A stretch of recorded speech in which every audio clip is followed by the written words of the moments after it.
respect my pronouns, or yours are going to be was were. Welcome into this episode of the Devs Podcast. I'm your host, Atramentum_X, variety streamer and lewdtuber. This is an 18 plus podcast, so if you're under the age of 18, please show yourself out. We are here tonight to talk about the trans experience in lewdtubing. Well, first of all, a bit of business. Happy Pride, everybody. We hope that if you're celebrating this month, you're doing so safely and that you are taking the opportunity to engage with LGBT creators across the spectrum. We're gonna do introductions, starting with our lovely panel here. So directly next to me is Bowen VT. Did I say that right? Bayo. Bayo. Okay, Bayo VT. Yeah. Sorry. That's okay. Hi, everybody. I'm called Bayowen. You can call me Bayo or Win. Just don't call me late for dinner. I'm everybody's favorite dear Frey creature who may or may not try to steal your soul. And yes, I am witty and charming and gorgeous and sexy and all those things, but I am dumb as bricks. So please keep that in mind. I am a wittiot, a wimbo. I'm definitely not winning. And as you can tell, I really love dad jokes. Thank you very much. Would you mind telling us a bit about your pronouns, Bio? Oh, yeah, so I use mirror pronouns, which is a fancy way of saying I like to use any and all pronouns, but I'd like to use your pronouns. So may I have your pronouns? So I would be like he, him? Yes. So you would refer to me as he, him. Dr. Memento would say he, him, which you would be she, her, etc. Okay, I see. I've actually never heard of that before. Neither have I. It's really cool. Do you have a particular reason why you do mirror instead of just any all? Because I have found if I say any all, everybody just sort of reverts to she, her. And I'm not just, I'm only a part-time girl. It's interesting you mentioned that because we had Podge the Goblin on here recently who identifies as they, them, but also not picky, but has noticed that when they say all, people just default to she. So that's actually a great way to maybe have people change it up a bit. And it makes people really stop and think about pronouns a little bit more. They're like, oh, well, hang on, what do you mean by that? And then I get to explain it, and it's a little bit more cognizant in their mind. Yeah, look at that. We're all learning. The chat's also learning as well. Very nice. Next up, we have Dr. Memento, aka the Vintage Vamp. Hello. Hi. It's great to be here. My name is Dr. Memento. I'm a 1930s cartoon star turned vampire who dabbles in mad science. I am a creepypasta aficionado, and I'm really happy to be here. I'm not really sure what else to say. Thank you very much, Doc. Doc goes by he, him pronouns for those of you listening at home. Yes. Next up, returning to the podcast after just 2 episodes ago, from the girl cock phenomenon, we've got Witchy Bun. Hi. I'm Widgie. I am a bunny. I'm lewd bunny, and I do lewd bunny things. And if there's not much more to that, I don't think. I do little dancey dances every once in a while, and then I spank myself for money. So I think that is a beautifully succinct way to put that. Widgie goes by she, her, for those of you listening at home. And welcome back to the podcast, Widgie. Yeah, it's great to be back. I was excited for this one. Absolutely. And making their co-host debut on the podcast and a frequent chatter that you might have recognized from their questions in chat, we have FayetheSuccubus. Welcome in, Faye. Hello. Thank you very much. Yes, hi, I'm Faye. I am your substitute succubus for today, and apparently your second favourite Faye on the show today. I'm sure I'll manage. Exactly. We'll share the Faye, and we'll share your pronouns, or my pronouns, I suppose, technically.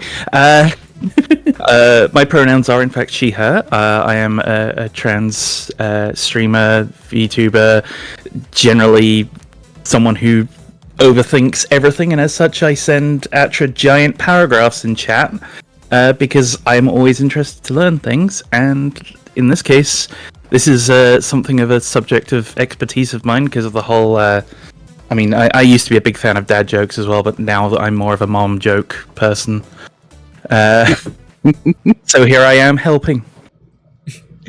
Faye's punishment for sending paragraphs in chat is being forced to co-host a show with me. so they can see what it's like. I get to be the token Brit now. Yes. Faye is referring, of course, to Lady Mystique, who is on holiday right now, and will be rejoining us for episode. What episode is this? 33. For episode 34, which will be coming soon. So chat, if you have any questions for our panel, you can ask them at any time in the chat. And we will get to them as we get to them. But we also have some prepared questions as well. I'm going to defer to my co-host here and let my co-host ask a question from their list of prepared questions. So, I mean, the first one I actually wanted to ask, because we have lovely set of streamers here who have a pretty varied array of characters and characterization.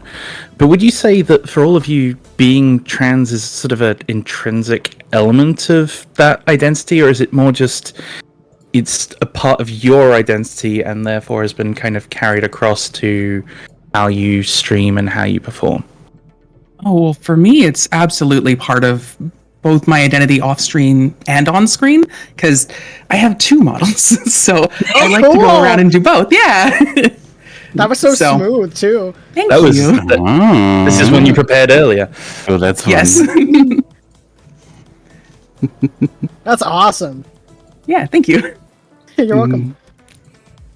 So, yeah. Sorry. So when you say like having it be part of your identity, like do you mean as like part of your branding, or just has like something that's just intrinsic to what you put out in general? I think a bit of both. I mean, there's obviously the element of, I mean, as I think was discussed in some of the previous episodes. There's always a sort of demand for like dick girl content and vagina boy content and stuff along those lines that trans people tend to fall into anyway. But there's that distinction between that and then being also a openly trans person. And there are times when, let's face it, it might be easier to hide behind an identity and pretend to be cis. Yeah, I mean, I've seen examples of that. I've seen examples of trans girls just keep branding themselves as femboys, and a couple of other like interesting shenanigans that they like prepare because they don't really want to put out like the fact that they're trans, because there is a lot of unpleasantness that can come with that. For me, like, I don't necessarily have it as a focus as to my brand, but I also feel like I wouldn't be comfortable presenting as not trans in a certain way, because I just wouldn't feel comfortable with the stuff I put out if I didn't like explicitly list that I was trans, I guess. Do you feel it's more of a personal choice, or is it something that's maybe forced on people based on their experiences doing lewd content? In what way? Like, what do you mean forced? The decision to sort of publicly identify as trans or not when making lewd content. Like, I think there's like how somebody identifies as their business, and they have no responsibility to really like give that out.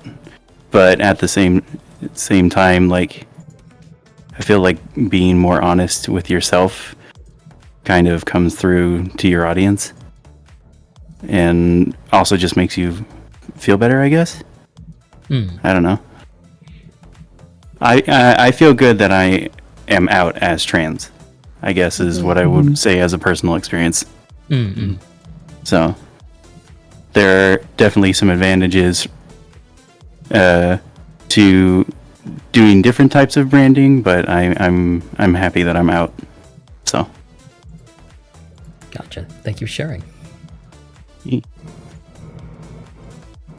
I feel like VTubing in itself is such a cathartic experience to be able to show your identity on the outside, even if no one else can see it. I feel like it's such a powerful tool for someone who's trans. And being able to express yourself in all forms is just, it's a privilege that, we have. And being able to express yourself and make content out of it is truly awesome. Mm-hmm. Yeah, no, I absolutely agree. Yeah, being able to like automatically go to what you want to be and present yourself as using this medium is amazing. Like while you're working on getting to that, like when you're working on getting to that point IRL, it's like, oh, this is nice. This is nice to have. Like for me specifically, because I identify just kind of like, I'm going to say gender fluid because that's like the best word I can really describe myself as right now. But because I kind of go on several different ends of the spectrum when it comes to gender and gender expression, being able to have, a masculine model and a feminine model allows me just to be who I want to be or who I feel like at the time online, where I don't have that ability in the real world. I can't just take my titties off in the morning if I don't want them. But here I get to. Right. No, I can't. And You could take them off in the morning, you just wouldn't be able to put them back on. Right, exactly. No. We just need the technology, I feel like that would be a multi-day ordeal. Right. Yeah, just get snap-ons, just pop them off like Mr. Potato Head. There you go. My wife very kindly made mine. Nice. But on that same vein, I actually did have a question relating to this, and it's also relating to lewd content. So I did want to ask, does lewdtubing in any way feel gender affirming or euphoric to you in any way? Can you share an experience either while making content or IRL that made you feel particularly validated?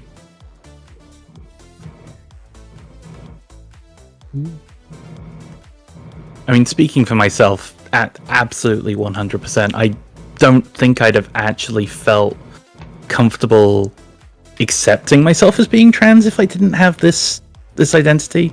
I kind of created the persona of Faye and that you see here, albeit in a nascent form, a long time before I realized I was trans. And it was an element of how I started questioning as like, maybe I'm not actually what I thought I was. And so being able to have people accept that straight away and, being able to link this identity with me and see me, I think the first time that really gave me gender affirmation was the first time I met someone who'd only ever known me as Faye before in real life, and they said, because I will also admit, besides the purple hair, very little of this is carried across with my flesh body at the moment. And they said that they could absolutely see Faye when they saw me. Like, it was just they saw Faye and they saw me, and there was no difference between the two, and it was a really touching moment, and I wept, unsurprisingly. No, of course, it's very lovely actually to be told that, like, for people to like actualize you the way that you see yourself, Exactly. Oh, that would have felt amazing, yeah. I can imagine, yeah.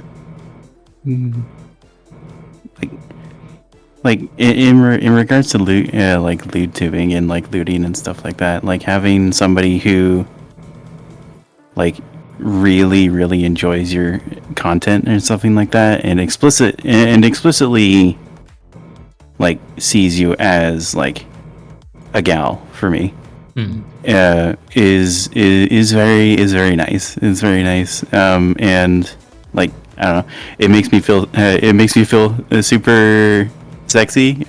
I enjoy that, and it helps me put me into like a good space of, oh, this is me, and people enjoy that. It's the people who like enjoy my content but explicitly like see it as something else that gets weird. So, Yeah. Yeah. Like if we're talking about like just pure euphoria, one of the biggest points of euphoria was me doing this for so long that I got to a point where I was comfortable presenting as femme in public, IRL, and going to the grocery store and having somebody go, "Excuse me, ma'am," and I'm like, "Oh, Aw. Yep. yeah, I feel that one. yeah." the That little was by things, you far know? like, Yeah. it's like, oh, I thought about that for a week. For them, it's just an incidental interaction. For us, it honestly can make a day. It really can. Yeah. Even just like the smallest things. Like I went out to the store yesterday and there was a guy who walked past me and did the little head nod thing. And I was like, ooh! I was just like, I feel seen, even if it's that tiny, you know? Right. Like this happened. Oh God, a couple of months ago now. I was out at the grocery store and somebody went, "Excuse me," and I could tell they couldn't tell, and that just made me so happy. It's like, yes, you can't tell what gender I am. Confusion That was achieved. perfect. My face self Yes. is happy. Exactly. As an agender I am person, gender it's chaotic. like- It's yep. As an agender I'm actually person, gender getting evil. called- yeah, gender yes. evil. Being agender and then getting called like Miss and then Sir by the same person in 5 minutes, I'm just like, Ah, yes. Yeah. it's euphoric, but it's also like, wow, you must be really confused right now. Can you share with the audience what agender means? Agender is having a lack of gender or perceiving yourself as genderless. The definition varies based on person to person, but most people who identify as agender feel like they just look at gender and they're like, no, not for me. So it's distinctly different from like gender fluid. Yeah, it's like there's like a gap where a gender should be, at least to me, where it's like, I don't really have anything. It's like, you know, it's like I just feel like a person at the end of the day, you know? You and I are Just kind of okay. opposites then when it comes to gender. Yeah. It's like, Yeah, we're where on the you other flow side of the between, spectrum, and yeah. then this one is like, I'm out of here. I'm off to the side, and I'm happy. yeah, and it's like you can have a preference for masculine or feminine clothing or pronouns and stuff like that, and you can still be agender. You're no less agender. The good doctor has said, I don't want any of this gender things. And Bear's going, Here, you guys can have it, all of you. It's so funny because I'm all actually your a gender. twin. Yeah, I'm a twin. Oh, really? I am too. Yes. Oh my god! Whoa! Yeah, yeah. Oh. And Yeah. it's so funny because my twin is gender fluid and I'm agender, and I'm like, you took all the gender in the womb. I was just about to okay. guess that. I need to ask though, which of you is the evil twin? Me. Oh, me. I like how instant that was. Surprise reveal: Dr. Memento and Bayo are actually each other's twins. Oh my Oh god. my god! I'm just Can you imagine like this you. is how we find You're out? just like me. Turned into Jerry Springer. What the fuck? We have your It's like- results here. Your twins. Looks at the DNA test. To bounce off of that one, actually, just briefly, not the twins and parental reveal, but the Bouncing actually off the twins is another site. exactly. But with the with regards to when you have sort of multiple pronoun preferences or no distinct preferences, do you? I've had mixed receptions to this, and I'm not sure. It's like, do you prefer if people are consistent with which pronoun they use, or do you prefer it if they vary? Well, that depends. Do you have multiple pronouns?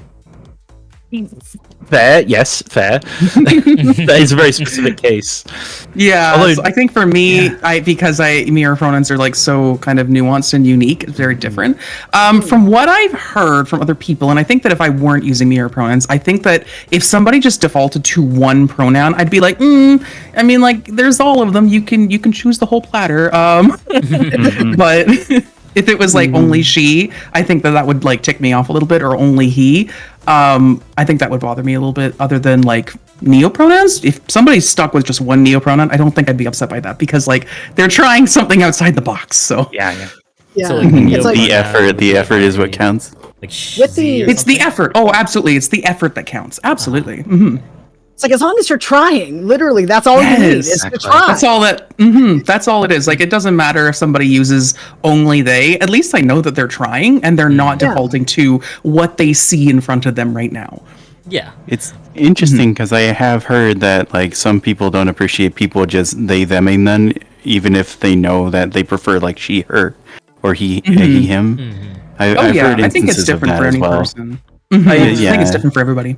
The reasoning I've seen for that is where you have asserted that your pronouns are not what this person thinks they are, as in they, you're say you're a trans woman and they can continually use he, him, and so to get around it, rather than using your preferred pronouns, which you have stated, they will instead insistently call you they, because they know it is an accepted gender neutral way of doing it. That here you can't call them out for. It's the intentionality of it rather than anything else. Like the lack of effort on their part to, I actually do like neopronouns. I don't really know which ones I do prefer out of neopronouns, but a couple of people were like, "Hey, can I give you neopronouns?" It's like, hell yeah, go. I believe in you. I feel like its pronouns is something I've been kind of playing around with alongside my he, him pronouns, because when it comes to like my agenderness, the concept of identifying with concepts is it feels like kind of a, what's the word I'm looking for? Like, it's kind of like dress up to me, where it's like, oh yeah, I'm a concept, you know? Yeah, I think it's an interesting way of looking at it, because it's just like, it doesn't really assign you, what's the word I'm looking for? It gives you a kind of openness that traditional gender pronouns don't. That's really interesting. So Because I've always struggled with it. It's like making a selection then. Yeah, someone was just like, oh yeah, like they use like, I'm forgetting how exactly it was, like vampire self. Someone did that for me, and I'm like, ooh, that hits different. I don't know. Like, I don't know. It's just, it's cool. I mean, there's recurring, trans joke amongst us. What do you identify as a problem or something along those lines? yeah. I identify as your problem specifically. Your /problem. Every time you complain, we add another one. Yeah. Oh, that reminds me of the stupid joke when they do the attack helicopters, and I'll stop and be like, "Oh, so you're only useful if you have 4 people inside of you." Okay, This is like point nice. of order. Attack helicopters usually have a crew of 2, okay? Okay, well, still, that sounds very gay. You see, I identify as a transport helicopter. I get as many people in as I can fit. And if I come down, it's an international incident. Yeah. You see, this is the thing.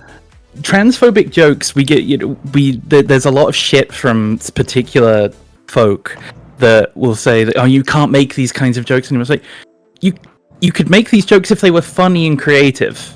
Seriously. Like, you felt like you were doing it to be funny rather than just to try and kick us.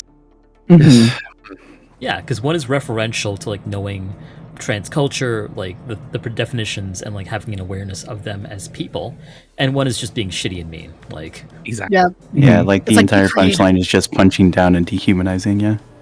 Yeah, exactly. And that's not creative. That's not funny. It's like, yeah, and that's a good word, like dehumanizing. That really what it comes down to, because like if someone tells you that they want to be seen as a human in this way, and you choose to reject that, it doesn't matter what your intentions are if you're trying to be funny, because like you're still being shitty. Exactly. Yeah, but It's I like, was just punch watching up, the shrinking don't punch documentary. down. Yes, exactly. Or at least, I mean, there's also punch sideways to a certain extent, but Yeah. it's if you're within the group, it's a lot easier to do. Yeah. yeah. I thought you were gonna start going into the issues that like certain factions of the alphabet have with other factions of the alphabet. Oh yeah, Yeah. the circular firing squad. Yeah. Yeah. The infighting. We got a lot of fun, friendly fire going around. It's like, stop it. No. Can we all just get along? It's okay. We can just chill. From the out group, it just feels like a lot of pick-me behavior, honestly. Yep. Oh yeah, absolutely. Yeah. Because there'll be some people that will accept trans people if they're binary trans people, or if they're like the trans men or the skinny femboy style trans men or whatever, and then people with neopronouns pop in. You're like, oh, except you. Right. Yeah. It's just like, oh, the A is for ally. It's like, I'm going to come over there and I'm going to remove your teeth. Thank you. Which is to say, we do appreciate allies a great deal. It's just, please don't make it about you. Okay. Oh yeah. And stay away from the homophobic chicken place. Oh, That's yes. the least you can do. Oh yes. Oh yeah. Yep. I'm just saying, Louisiana's chicken is better. I like Cane's. Cane's is good. I've never had Cane's up here. I'm Canadian though, so Fair. I tried getting it in the Atlanta airport a couple of months ago, and the line was too long. Hartfield Jackson is a nightmare, but that's for another podcast. Next time on the depths. And a review of airports of the United States. Hey, O'Hare, Hartfield Jackson, John F. Kennedy. JFK is the worst one. Yes, it is. Can confirm. Chick-fil-A, I was one of those kids in high school where I'm like, oh, we're boycotting this thing that doesn't even exist in New York? Bet. When they finally did get here in, I think 2013, I was like, oh, finally, I can just put my money where my mouth is. Yeah, I'm not eating there. Mm-hmm. Also, it's Sunday, so fuck off. Homophobic chicken. I actually didn't know what Chick-fil-A was until the ban happened, or until the boycott happened. It's like, it's okay. Because it's not in Canada. Yeah. Not here either. We've now got more Popeyes than we have Chick-fil-A, which is quite amusing. Hey, let's go. That is true. Yeah. That's This is what just we have here. We don't have the other one in here. It's like trans people's thoughts on chicken places. You didn't ask for it, but here it is. Yeah, we're not. Well, then they get we're not all business on this podcast. We talk about chicken too. Exactly. Yeah. The thing is, when we speak up about that chicken, people get upset Right. about Like, literally any any problematic brands. If last year in February was anything, Jesus fuck. Oh my god. Oh god, war flashbacks. Yeah. That took me a It's very- second, and then I'm like, oh yeah, I remember now. Yeah. It's very wow. easy. It's it's standard chicken talk. Some folks prefer breasts, some folks prefer dippers, and sometimes you get given breasts and you actually want a dipper, so you swap them with the person who had dippers, and then you've got a happy trans woman and a happy trans man, and you're all good. Exactly. And I think it's just really important to note that if maybe you might have grown up eating that chicken and you really, really enjoy that chicken, possibly bringing that chicken as part of your identity into adulthood, but if it turns out the creator of that chicken is potentially dehumanizing people and using their platform for nefarious reasons, maybe consider having other chicken, because there's plenty of chicken out there, and you don't necessarily have to, push back and feel defensive because people are calling out that chicken that you like. You're allowed to be nostalgic about the chicken you ate and also no longer consume it. No. What have I started? Oh no. I'm gonna start this discourse all over again. Very well said, Atra. 100% well said. Yeah. It's nice to know that you value your chicken over us. Oh, man. We appreciate you. Can you imagine if you you get to keep your ally badge. Thank you. imagine if you refuse to eat anything besides Chick-fil-A, and then you're just like, you never know that what Cane's could be your favorite. Cough, cough. Right. Expand your There's- horizons. You'll Try learn some- something Try some new. Popeyes popcorn chicken, You might be surprised. Sweet $5.99. It's pretty good. Popeyes. Not sponsored. Not sponsored. Yeah. Tomorrow you might try a new type of chicken, and the next day you might try a new type of gender. The possibilities are endless. The chicken to gender gender pipeline. pipeline. Yeah. We shared the brain cell. Yeah. We switched from honey BBQ to like Parmesan, and now it's like, Lemon I'm feeling pepper. more. Oh, I'm feeling more like I want that HRT chicken now. Also, vegetarian allies are valid as well. Just to Oh, yeah. emphasize that. Oh yes, yes. yeah. Yes, of course. Yes. It's so funny because when I got on testosterone, I craved nothing but lemons, and I was just like, lemon pepper chicken, please, thank you. That sounds good, actually. Yeah, I know. Yeah. I never liked sour stuff or spicy stuff, and then it's just like tea happened, and I'm just like, oh, hey, give it to me. It's kind of like with us and pickles, and like we needing sodium. If I may ask a personal question, Dr. Memento. Yeah. Did you start tea before or after you started VTubing? Like, did you ever VTube? After I started, actually. Got it. Yes. So my debut, it's so funny because I was like, oh, let's listen to my debut. And I didn't realize it was before I started tea because like I just didn't consider. And then we're both reacting, like all the people in the chat, both of us, we were reacting to, you know, my pre-tea voice. And everyone's like, who's that? What? It's like, it's so weird being able to just play that back, you know, and just being like, oh, that's what I sounded like. You know, it's a weird having it documented, you know? Exactly, because that's there now. Like, that exists like, on the internet. It's like, yeah. I've been on T for over 2 years now. I've been a VTuber for a little over, I think it's been 3 years now. Yeah, so literally for a good like couple of months, I was just like pre-T. And then it's just like over time, it's weird being a narrator. And then it's just like, oh yeah. Don't listen to my previous ones. I might record them over again. Oh, I just blipped out. I don't know what that was. Maybe I shrunk. It was the out of time machine embarrassment. acting you up again. Yes. You know, the time machine technology isn't great. Bringing back VTubers from the 30s, you know, it was a different time. Oh yeah. Your projector, I'm in it. It's like, you know, when you take a VHS tape and you try to convert it to digital and it doesn't come out quite right. It's the same deal here. Yeah, you were saying?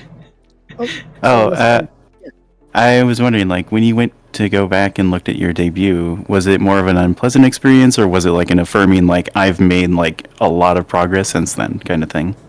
I was more like, ugh, because it's just like I sounded like a prepubescent boy. That's what I'm like. That's what it sounded like to me, and I'm like, oh man.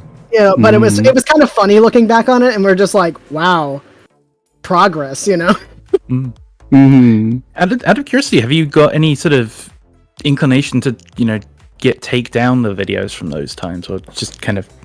Honestly, I haven't, simply for archival purposes, because I know that version of me was confident in himself, you know, at that time.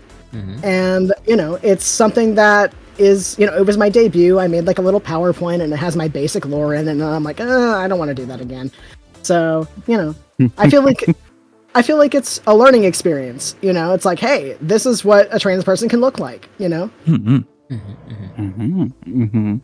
I mean, that also bounces quite neatly into one of the questions I was thinking about, just for Bale and Widgie. Like, have you had your transition sort of publicly going with, if you're doing any transitioning parts work at the moment, obviously, it's a very public thing to do as a content creator, and I wondered how you felt about it. Well, I do want to transition, but my transition is going to be obviously a little different. I'm not going to go like T to top surgery to bottom surgery to like look like a cis man. That's not like my end goal. But I am in the process of seeing a gender confirmation doctor in my area. It's just taking a long time because there's a huge doctor crisis in Canada right now. But the goal is to microdose on testosterone and get a breast reduction. I have no idea if I am planning on getting bottom surgery or not. I haven't gotten that far yet. But that is the goal. I've got my top surgery in the fall, actually. Ooh, that's exciting. Yeah. Congratulations. So, I don't have a date yet, but fingers crossed. Don't really know how it's going to go, but it's funny. My model already has his top surgery, but I'm not really caught up. We'll get the delivery chicken prepped. It's like, oh, we have a doctor at home. He's just got a degree in mad science. That's all. I don't see anything The wrong with doctor at that. home. Probably more well informed than a lot of the endos that you come across. So Honestly, yeah. So, how would you like? This is sort of, I guess, an IRL sort of question then. Throughout your journey, because obviously there are quite a few resources out there, some better than others. How useful did you find like traditional doctors in the medical system being supportive of your journey? And did you have to rely on like online resources or possibly other content creators for like information about things that you might have been wondering about gender, like affirming things, gender identity, and so on? For me, well, I'm very fortunate that one of the good things about living in California is that I had very easy access to Planned Parenthood. So I was able to get in to see an endo like fairly easily and get started on hormones, and I think that was about like 3-4 years ago, I think, at this point. However, they're very much a basic I'm going to be giving you these things, and you start on these, and then we'll check in with blood tests and stuff like every couple of months and stuff like that. The majority of like what I expected of how I figured out what my journey was going to be was from online friends. I had one very, very, very sweet trans mommy, Mama Roo, who was a certified nurse and like had essentially just taken a bunch of other like online trans girls under her wing and told them about her journey and what to expect and the weird like stuff that's going to be happening. I feel very, very fortunate with how smoothly my transition went. So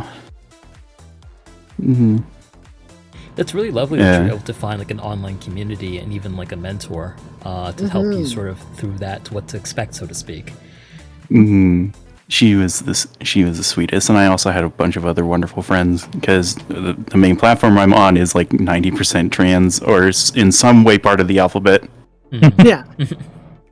So, how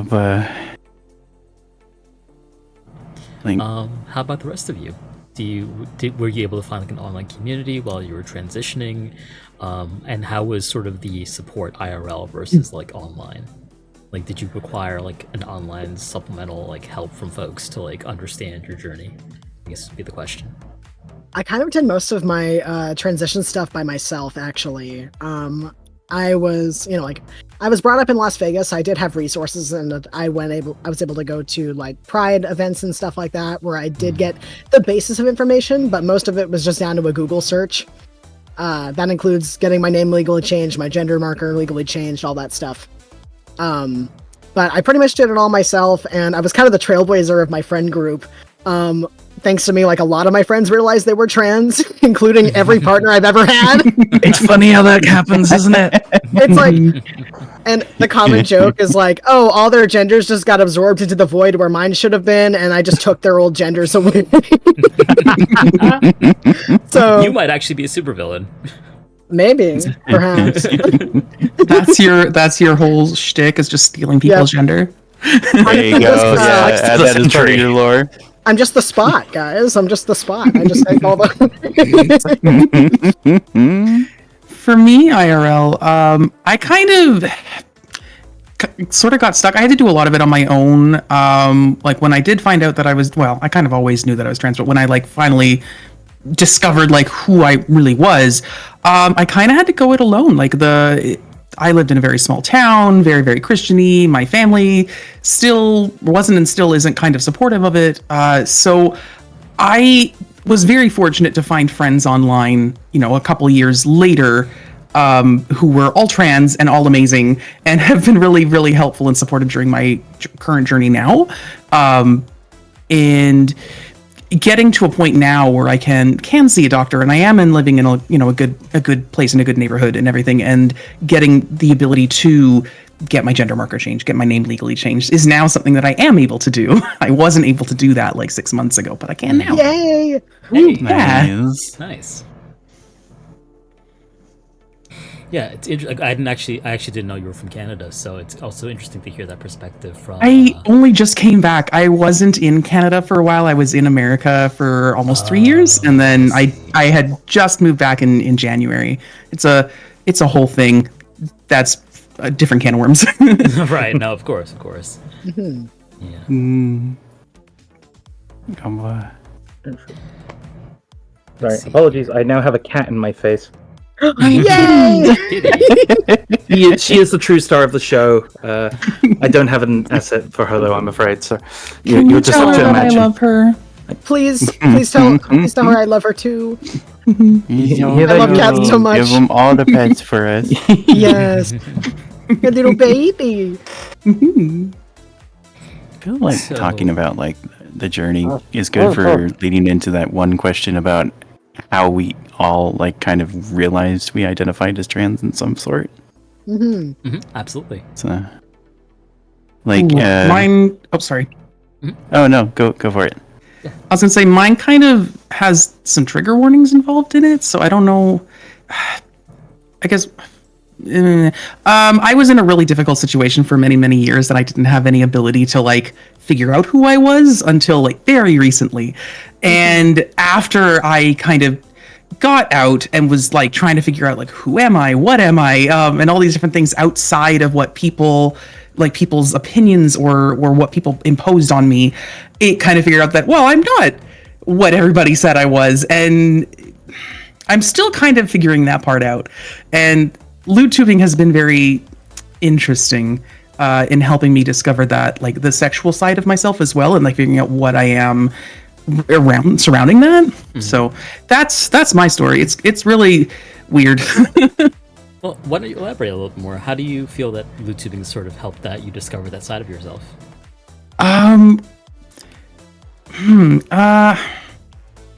That's actually a really good question. It's let me think on that. Absolutely. Yeah. I also posed the question to the rest of the panel. You included Faye, by the way. In terms of embracing lewdtubing and lewd content vis-a-vis like discovering your sexuality, have you found that it's been sort of supplemental or helpful to explore this journey by using lewd content and like making it for an audience, so to speak? I'm kind of like in a weird kind of category because I did lewd audios, but it was before I started HRT, so my voice was completely different, but I still did it. And I'm still proud of the stuff that I made. It's just like, I just had to kind of rebrand myself a little bit.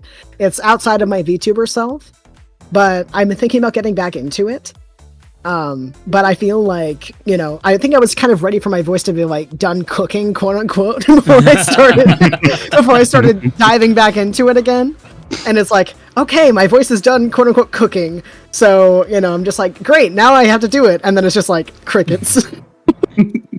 Are you having to do any like vocal training or like exercises to sort of get to the voice that you are expecting to have? Not really. I mean, I'm really happy with my voice right now.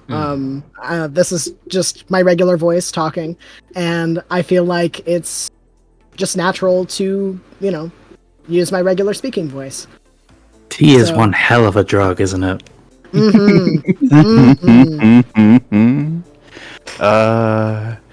Yeah. I'm very much on the opposite side of like I'm working towards it. I'm working, and I'm gonna get there. We believe in you. You got this. Widgie, when you say you're working on it, how do you mean? Like through like voice training, heat from fire, fire from heat, kind of still like trans voice lessons. Trying to keep my register up and trying to keep like my vocal cords like in a certain amount of like tightness or frequency or something like that. Yeah. I'm not the most consistent with it, but also like I am working on it to a certain degree. It's tough. It's tough. Like to have a certain voice, like when you stream or like make content. Like I think it's almost a uniquely content creator problem, honestly. Like, because I know when I try to do ASMR, like I drop the voice after like an hour because like my voice gets tired. I can't even imagine if you're like trying to hit a different register. Like, it must be so mentally taxing. For me, I think it's just mostly just keeping it in my brain that I'm doing that while I'm trying to do other things. Like my audience really already enjoys what I have going right now, which is very, very nice and reaffirming. But my personal journey and goal for my voice is not completely finished, and I want to get there so bad. So also, keeping hydrated is important. If you haven't hydrated, do so already. I'm pointing at you, audience. Why are you looking straight at me? Why? I'm breaking the fourth wall like I always do. But it's holding up my ceiling. I can imagine that's also a weird dichotomy to balance of what you want versus what your audience already seems happy with, and it's one thing that I've been kind of worrying about is the idea of if people get attached to the me that I'm already presenting, and that me changes like 6 months, a year, however long down the transitioning goalposts. I don't want that to be a business decision, if that makes sense. And I think all of us are helpfully in a kind of hobbyist position where we're not making it our sole careers. But I can imagine having to balance that, and especially with some of the more open trans creators that have got creating as their sole career lifeline. That must be a terrifying thing to start transitioning in a public eye. Oh, for sure. In terms of going to the question you asked, Etra, of the lewdtubing and affirming, the thing that the having more lewd and sexual work has done for me is it's helped me come to terms with the fact that what is feminine for me, what is for the woman I want to be, isn't the stereotypical, completely this passing person who's had all of the surgeries done and beating around the bush. I'm perfectly happy with the fact that I have a penis. It is my girl penis, and I am comfortable with that. And it took me a while, honestly, to not feel like a fake trans woman for that reason. And this sort of the lewd element, and it put me in touch with a lot of people who think similarly, that aren't chasers, because that is unfortunately one thing we have to balance. But yeah, it's helped me feel more comfortable in what I want my end goal to be, and not feel like I was just making it up and just trying to make a fuss out of things, I suppose. So not looking at like transness as a checklist, like, okay, I've got the top surgery. Exactly. Understandable. I think because there are definitely people who do. There's a misconception, I think, that like there's an end goal to like, transitioning, and it's like you are woman, period. The conventional, And like, as soon as you get the little step, it's like, okay, you are this now. Right, like people try to stuck in this little box kind of thing.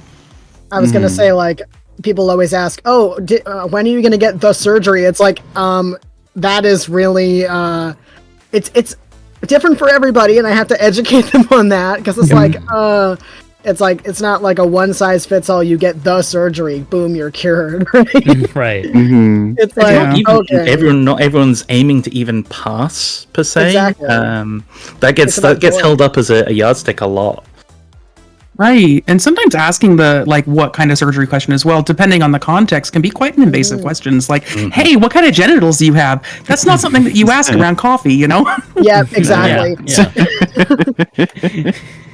And funnily enough, the people who ask it the least, in my experience, tends to be the lewd communities. Which, given the fact that our genitals tend to be the subject of conversation in those cases, Right. like, We understand. We're like, oh yeah, no, everyone's got different equipment. we don't question. It's Yeah. crazy though, because like it goes beyond just your standard conversation too. It like, in the case of like, there was like a distant cousin of mine who came over who was like maybe 6 years old, and he was like, "Why does your voice sound like a girl's?" And I'm like, "Ow!" First off, but it's like having those conversations with people. It's like, hey, everyone's born with different voices. Everyone has different gender expressions, and everyone has a different way of being. Having to teach that to people, or at least showing that it can be done, and that's what visibility is all about. I think people should act more like kids, because I found that kids are honestly the ones that are the most open and understanding. I know, like, my niece and nephews, when I first came out, they're like, "Oh, you're not a girl, right? Are you, name?" And I said, "No, I'm not." And they're like, "Oh, well, you're not a boy either." I was like, "No." I was like, "Well, I can't call you auntie or uncle. What do I call you?" I'm like, "You make it up." And they came up with so many of the coolest little nicknames for me. It was amazing. I love that. Majesty. Yeah. Your Highness. Yeah, no, it's I think they came up with Gunkle. Gunkle is amazing. That's great. I think for people like when they're like 20s, 30s like me, 40s and so on, they have to undo so much socialization. Like even if you count yourself as an ally, or you consider yourself like enlightened in this sort of thing, you still have learning to do, and I think some people fail to understand that.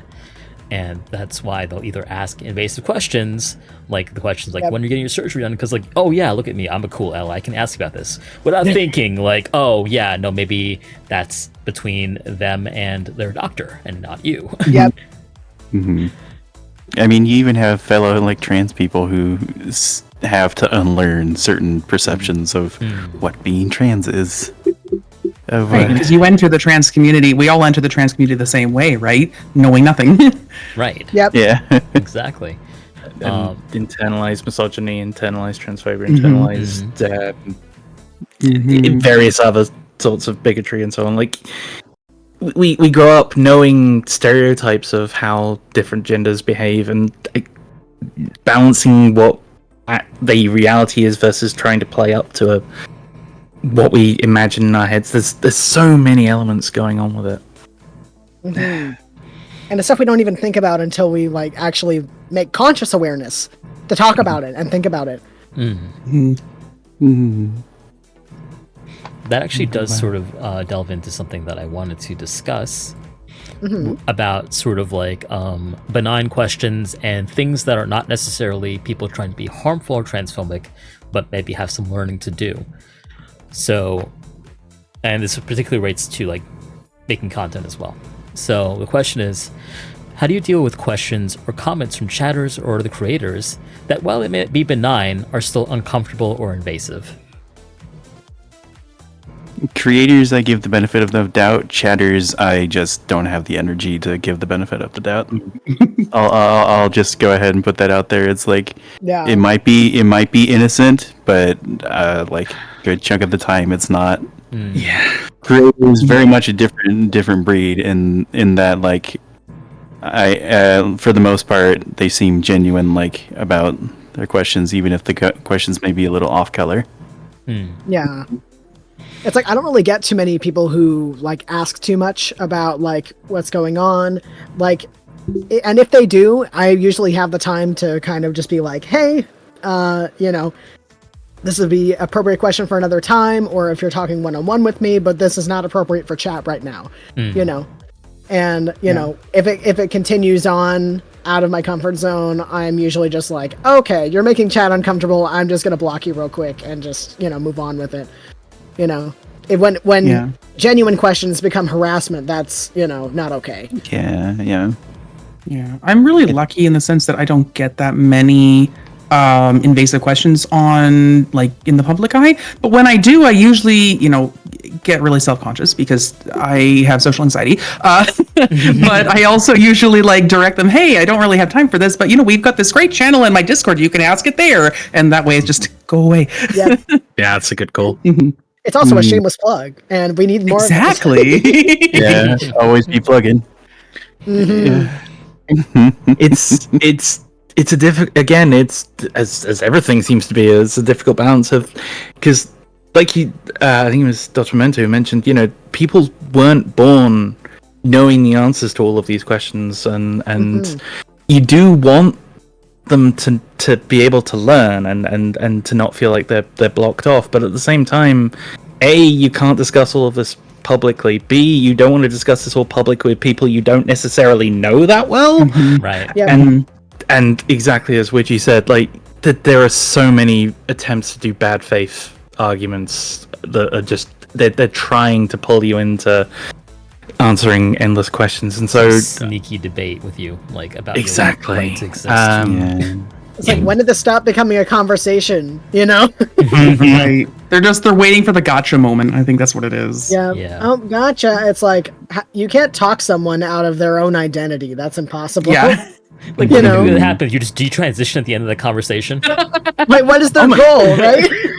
Oh my god, you're oh, I shall sound like this. Now, when people try to tell me that I'm a girl, I'm like, oh, sorry. Is this better? Oh, the button didn't work. Never mind. Am I girling properly? Am I guying properly? Yeah. It reminds me of there's this one trans creator, he likes to play Sea of Thieves, but whenever he dunks on somebody being bad faith, she gets into this super epic wrestler announcer voice and just dunks on the guy, and it's amazing. It's amazing to watch her just work. It's like good voice actor practice as well. Yeah. It's I can just tough. picture. Yeah. I'm just picturing oh yeah, you're getting into an argument with a trans woman, and then she just pulls the most unhinged voice that just comes out of nowhere. It's like, listen, we have the power to shapeshift. I don't know. I don't know what to tell you. I'm every gender. Somebody tells me I'm a girl, I will go, okay. Oh, you're a guy. Okay. I believe you. It is that weird sort of judo that content creators need to have. Lewdtubers, in addition, just sort of working their way around the weird questions, the weird chatters, probably doubly so if you are a trans creator, because you have the weird questions about sex stuff, and you have the weird questions about just your identity. Yep. Because you can't always just hammer everybody in chat. I mean, you can absolutely do that, but it's just really hard to find that balance when it comes to dealing with random people on the internet, because their intentions are completely unknown sometimes. I generally found that those who are legitimately in good faith will accept, sort of, as was said, there's a channel on my Discord to discuss this, or we can discuss it off stream, or just accept, here are some resources. One of the things I've been considering is having my chatbot just regularly going, got questions about the transness, here's some resources for you to look at. I actually have an entire thing in my link tree where it's here's LGBT resources, including a crisis line if you need it. Nice. I legitimately just have that, and it's hey, there's a whole tab dedicated to it. Go and check that out. And also donate to your local trans charity. Go do that. It's here.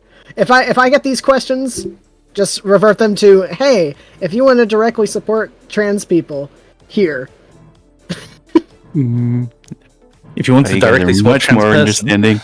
Yes. I'm more of a hard line. Ignore, and if they insist, ban. That is my thing of I don't want to deal with this right now. I'm just trying to show. Yeah.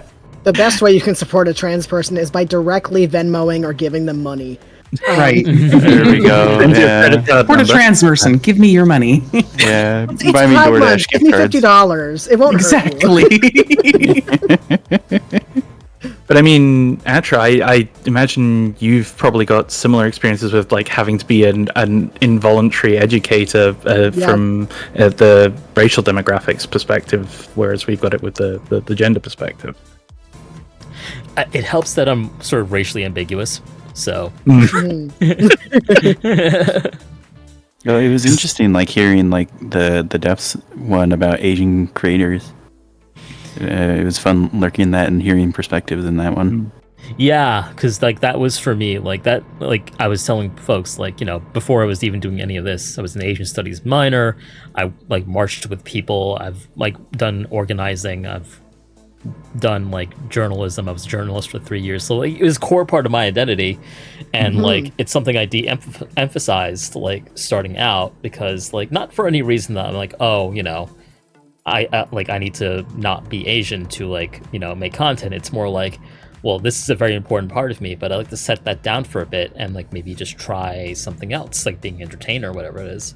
But the more I did it, the more I realized like I really want people to understand like this is part of me and part of many of their favorite creators too. And hence the series. And it's why, because one of my friends who's they're not a VTuber, but they are a content creator, and they're trans, they're black, and they are an activist in both spaces, and they're also, I think they're not poly, but they are bi, so there's a lot of little minorities that they end up falling into, and they've ended up having to speak as an authoritative voice, so an educator on all of them. And I suspect part of that just came from the fact that they were going to get these questions anyway. So, but again, the one of the important things is when we're streaming, it's not just that we're being personalities, but also it's one of the things we do to have fun, and it's nice for us to be able to turn off occasionally. Absolutely. So that's Like, why I appreciate- when I did it, like it was important for me to contextualize what we were talking about within like the historical context and the academic context too. Because behind all of this, there is scholarship, scholarly study, and there is also lots of history too. And like just because we're like silly anime people on the internet doesn't mean we can like just set that aside and pretend it doesn't exist.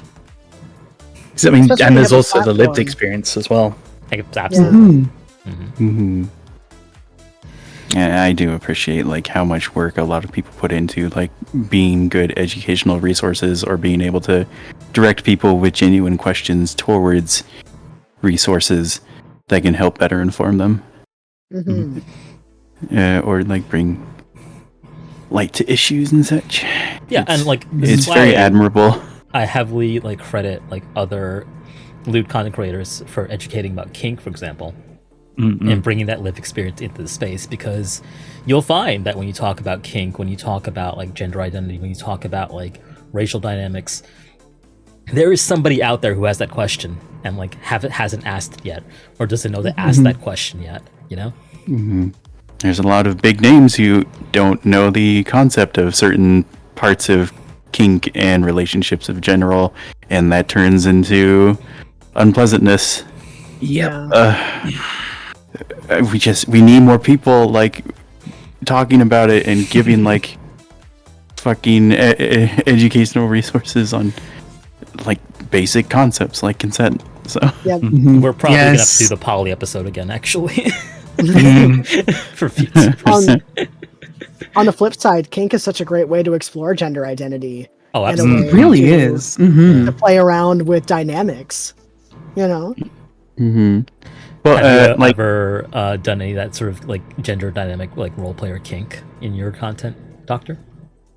It's so funny because it actually started out as kink. I do have like kind of a... It's funny, I have a... what's the word I'm looking for? It's like...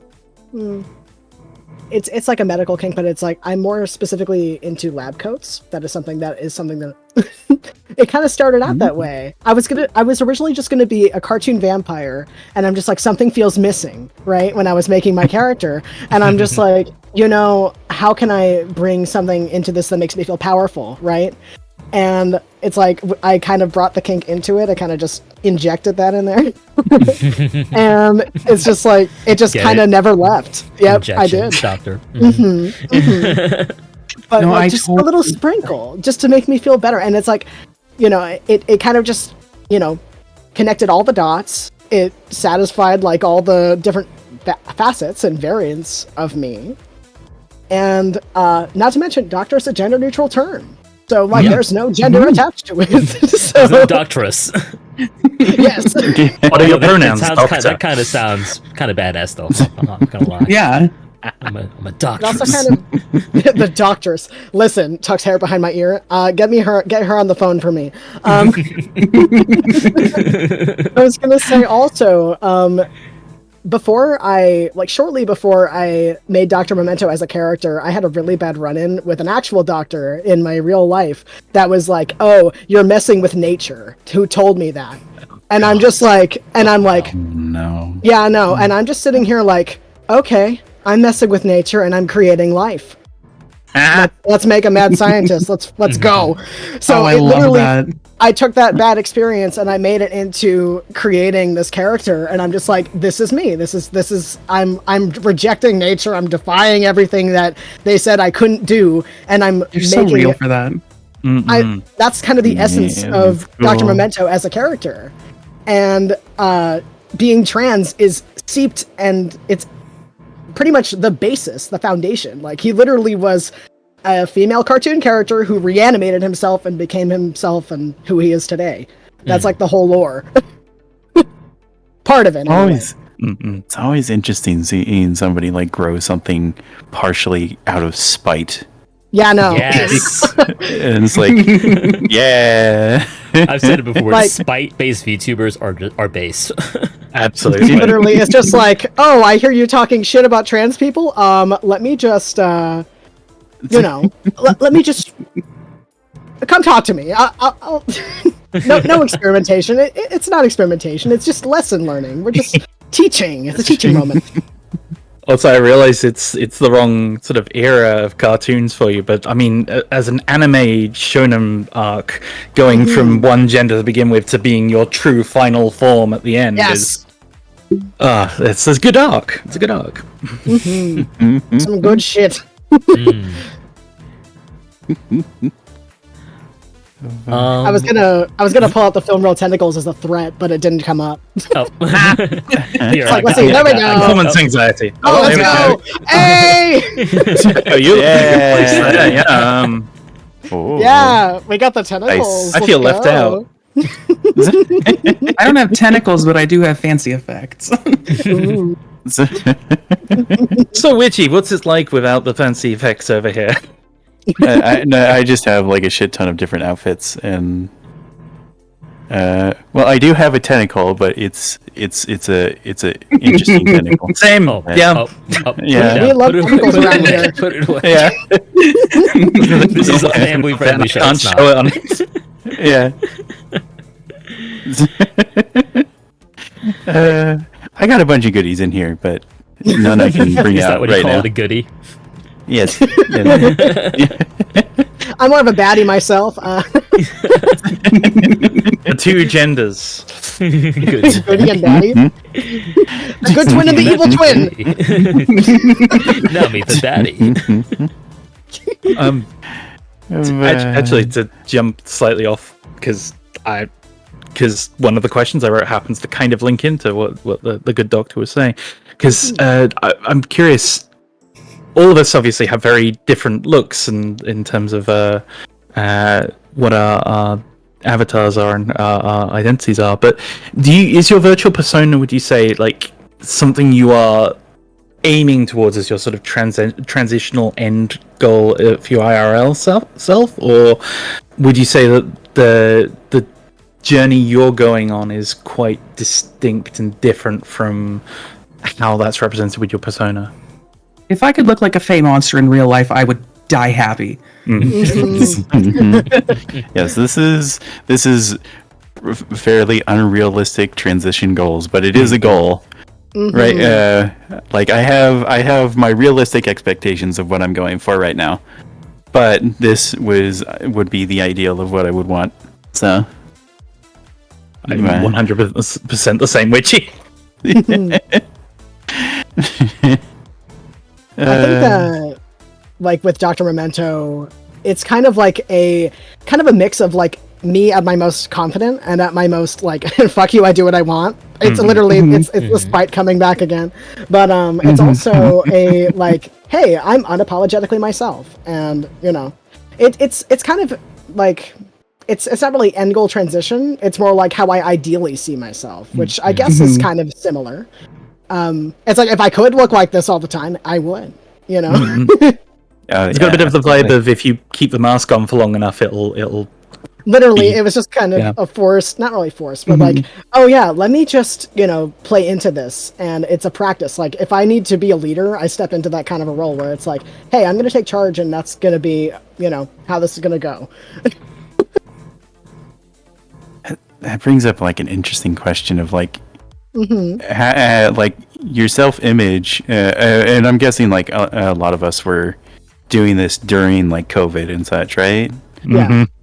So like, I wonder how one's like self-image and self-perception like kind of changed during that time when you didn't need to focus on like your IRL like self-perception as much. If like me, you just kind of stayed inside because you worked from home. Yeah. So like I had a stint where it's like, oh, I identified more with like what's going on in here than what was out there for a bit because like Yeah. I couldn't go anywhere. Yep. So it's interesting. I mean, I've got a slightly sad story on that one because I just started the process of coming out at work. I'd spoken to the HR department, and I was getting everything sorted, and they started getting all of the records on the back end sorted, and I just booked in the meeting I was going to have with the rest of the people on my team and my manager and all of that, and it was set for 1 week's time, and that was the week the lockdown was called. So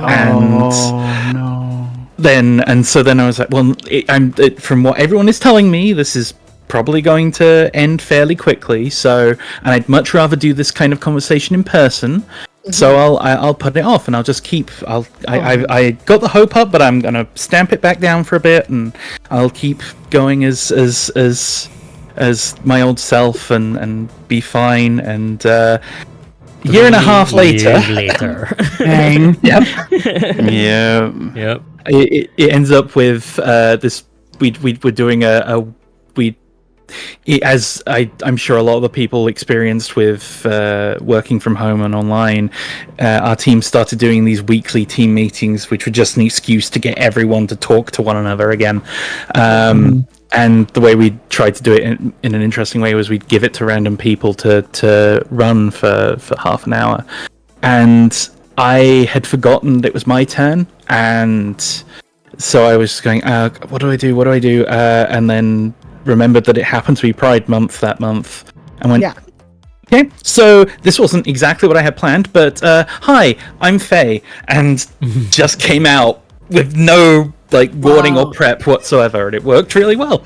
So Oh, good. Oh, good. Yeah. I'm happy for you. That's scary. That's It's really scary. Yeah. Taking the good job on that. Ooh. Yeah. I remember just burning all my bridges on Facebook at least. I went, hey, I'm trans, Same. and then I just like didn't use Facebook for another year. It's like I'm gonna wait for it to quiet down before I go back. Yeah. Oh, I burned so many bridges when I came out.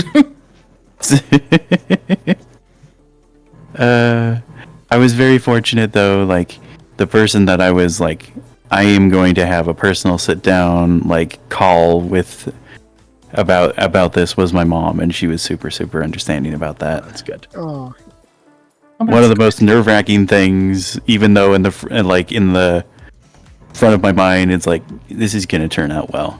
Back, little lizard anxiety brain was like, Of course. Everyone else though is like, fuck them. Here's like a forward update as to I am girl now.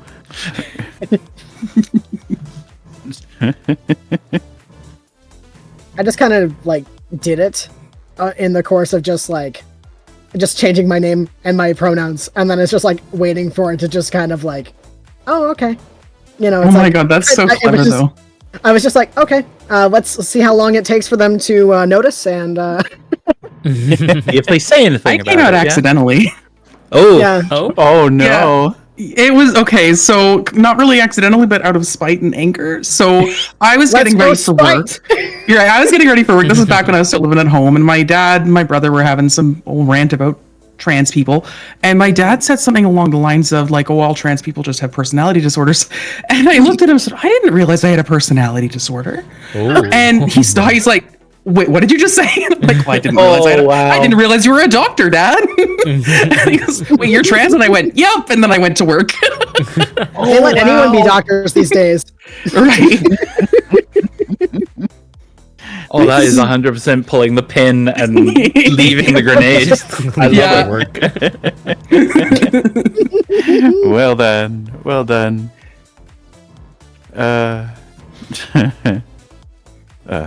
Meeting he was right, I friends do who have a didn't know you were personality trans disorder, after but- 2 years of no contact, though, is trippy. Yeah, I can imagine.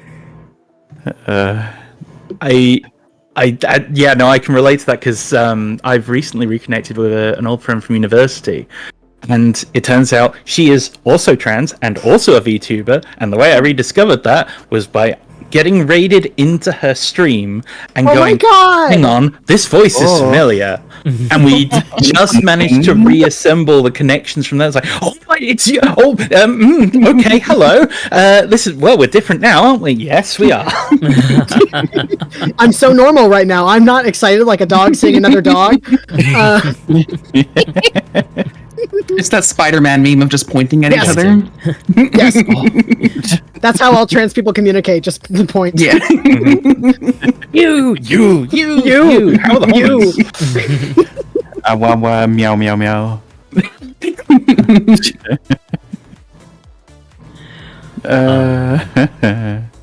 And by the way, chat, if you have any questions for our panel, you may ask them in chat and we'll get to them as we get to them. I want to talk a bit about the Twitch landscape.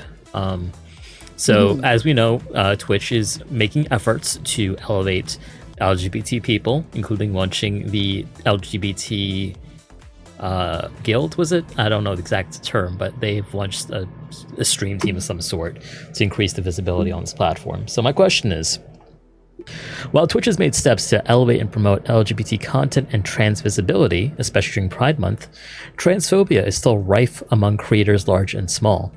Are the moderation safeguards that Twitch has in place sufficient to protect trans creators from harassment, or is there more that can be done? What responsibility does Twitch have? I think Twitch could definitely do more. Siri does more. How do you mean? Well, I've been hit by follow bots and everything so many times, and I don't know if anybody else gets this, probably do, but this bot only follows men bullshit. Oh, Seribot. Oh, yeah, Siribot. Yeah, Siribot is the one that always seems to save my ass. Yeah.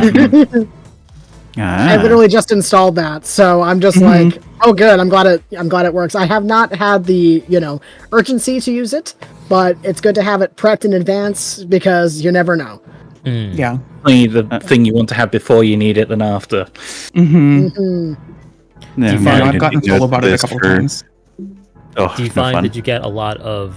So do you first like the question would be, do you use the trans tag here on Twitch, and I you feel do, you get harassed yeah. for it?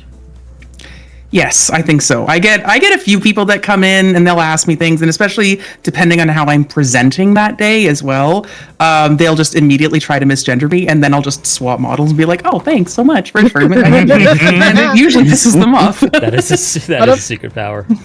What a Yes. power move. Yep. I like to describe my gender as more like gender oobleck than gender I love fluid. that. I'm kind of like in this super, like I'm just chilling in this non-Newtonian state until somebody tries to apply their own little form onto me, and then it's just fuck you, no, I'm not. There we go. He's Flubber, everybody. Yeah. Oh my god, should see them bounce. that's a nostalgic movie. Yes. I have to take a look at this Siri when I need Must to be. take note of this for when I come back to Twitch because I've just been exclusively on the blue site. Yeah, I was For, gonna like, ask you years. that earlier because, like, based on your like how you describe like dealing with chatters, I'm like, that sounds like a Fansly mindset. Yeah, it's like I'm here to present myself for people to have fun. I am not here to answer questions. Right? No, because people will try to make conversation with you while you have a dildo in your butt. You know? Yeah, exactly. I mean, that's when I have my most intellectual conversations. I don't know about you, Alex. I mean, are you telling me you don't fuck yourself with a copy of Proust? Is your dildo named Proust? I was gonna say I have not used the blue site simply because I live with my mom, and it's kind of like, I don't want to, you know. Right. Yeah. It's a matter of safety, but it's just like in the case that I do, I'm just like I am actually excited at the prospect of doing it once I'm out on my own and I'm able to express myself in that way. I literally made the account and I'm like, wow, I can't post, amazing. So it's You just have the kind of- name saved. Yeah, I tried setting up a stream and then realized you need to have a subscriber to be able to do it. And I was like, oh. Oh, Yeah. Like, You have to have a can- subscriber in order to stream? Yes, Yeah, but you can just set apparently. it's like $1 and have your buddy buy like the $1 like sub. That's- You'll get a Exactly stream my in plan. like Into the 20 minutes. program. Yeah. Yep. Yeah. Nice. Oh, okay. It's an Interesting. I anti-spam didn't know thing. that. Yeah. Like, I mean, I was on the site before streaming was even a thing, so Yeah. I had no idea that was a thing. Right. Friends help friends be horny. That's all. Eh. It's a circle number jerk. one. Oh my god, that's like the number one like tech support thing. Like, I can't generate stream key. Like, you need a sub. Like, I need a whole sub. I'm like, no, you just need like $1. I'm gay. Give me money. I'd like a couple $. Like, if you need tech support, inevitably you go to the trans people. It is true. Help them pull up their programmer socks, and they'll Yep. babysit you in Discord while you cry because Blender isn't working right. You got the cat Yes. protocol. We're just discovering new trans stereotypes as the podcast goes on. Well, the trans women stereotype is like a lot of trans women end up being like programmers and stuff. Right. Yeah. Yeah. I do know It's- that one. Pioneers in drum and bass. Oh, wait, bass players too. I'm a bass player. Oh, see, there you go. There's another Is there a one. bingo card? Oh my god, there should be. I think there is one actually. I saw it. I sent it to my friend yesterday. Oh my god. It's like little known trans stereotypes. The bingo game. Yep. Like, so in here in the VRC landscape, the trans girl stereotype is indie game developer, IT support. Like, those are the two major ones. Those are the classes. Yeah, those are the classes. You respec into one of Dang, those I two. did both those. Yeah.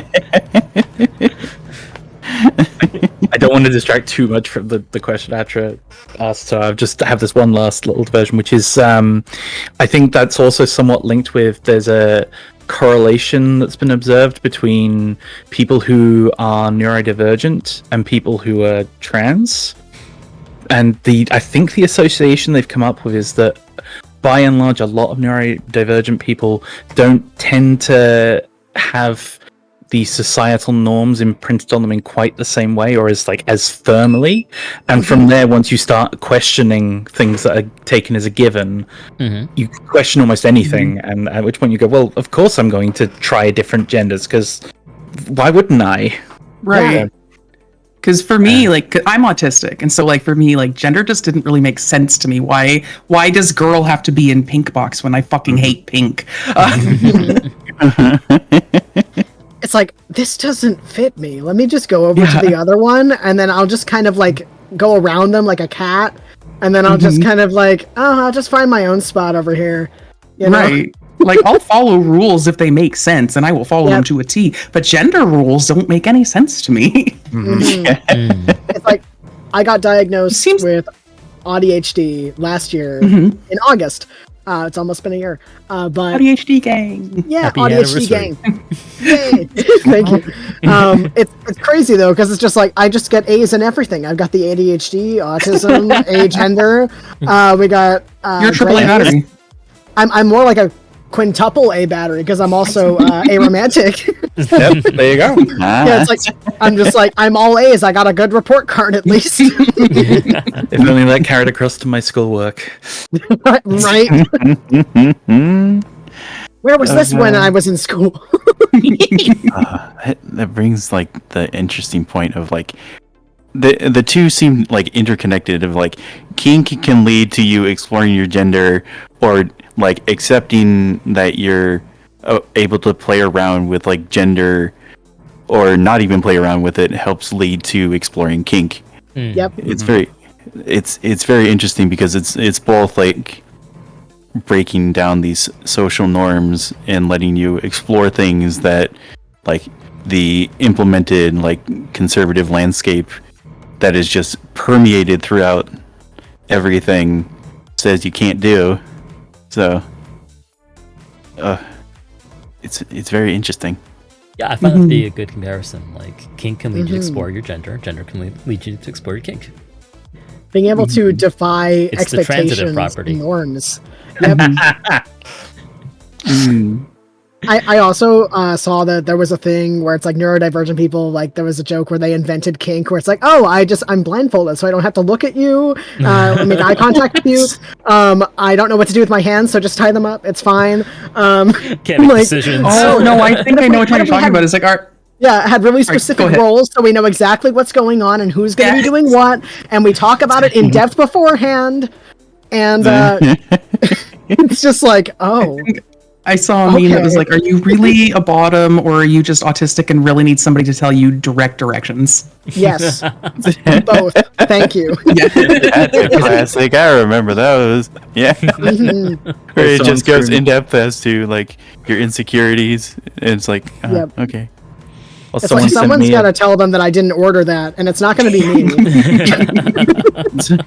Yeah, someone sent me one of those, which was, are you really a switch, or are you really just a bottom that doesn't want to disappoint other bottoms? Oh, no.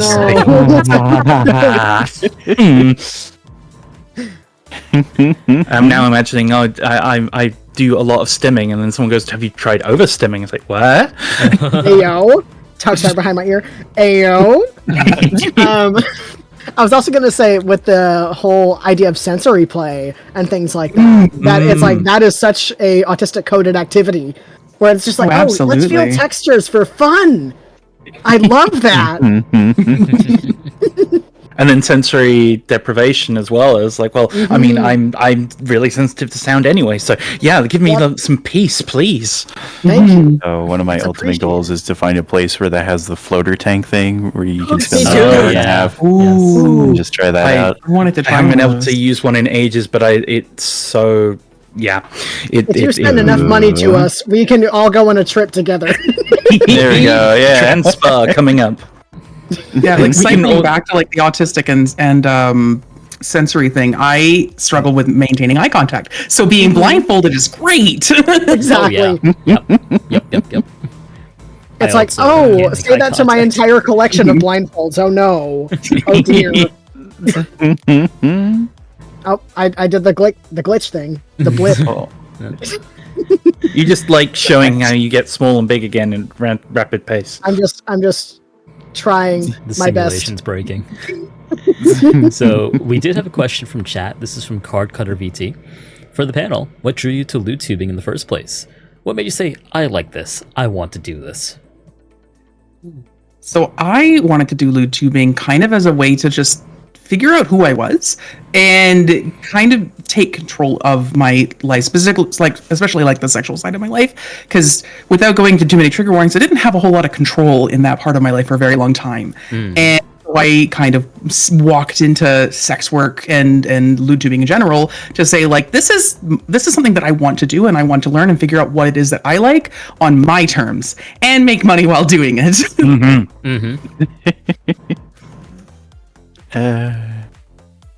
I like money.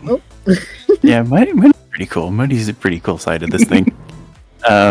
So Yeah. you can go first. Oh, I was just gonna say it kind of started as like a voiceover practice and that kind of a thing, but I was just like, I just want to, have fun with it and just learn how to do audio better, that's kind of where it started. But a lot of my friends were doing it, and I'm just like, I'm just gonna go too. You can learn so much cool shit when making content like this. Absolutely. Like I could be a full-on professional video editor with the amount of compositing I do at this point. Wow. Yeah, I didn't mean to interrupt you before. Oh no, it's fine. For me, like I started out drawing adult like furry content. Like that was a good chunk of my income for a while. Then there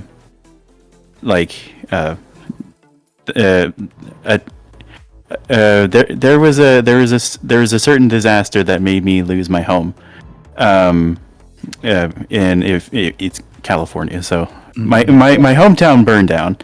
Right. So I got displaced.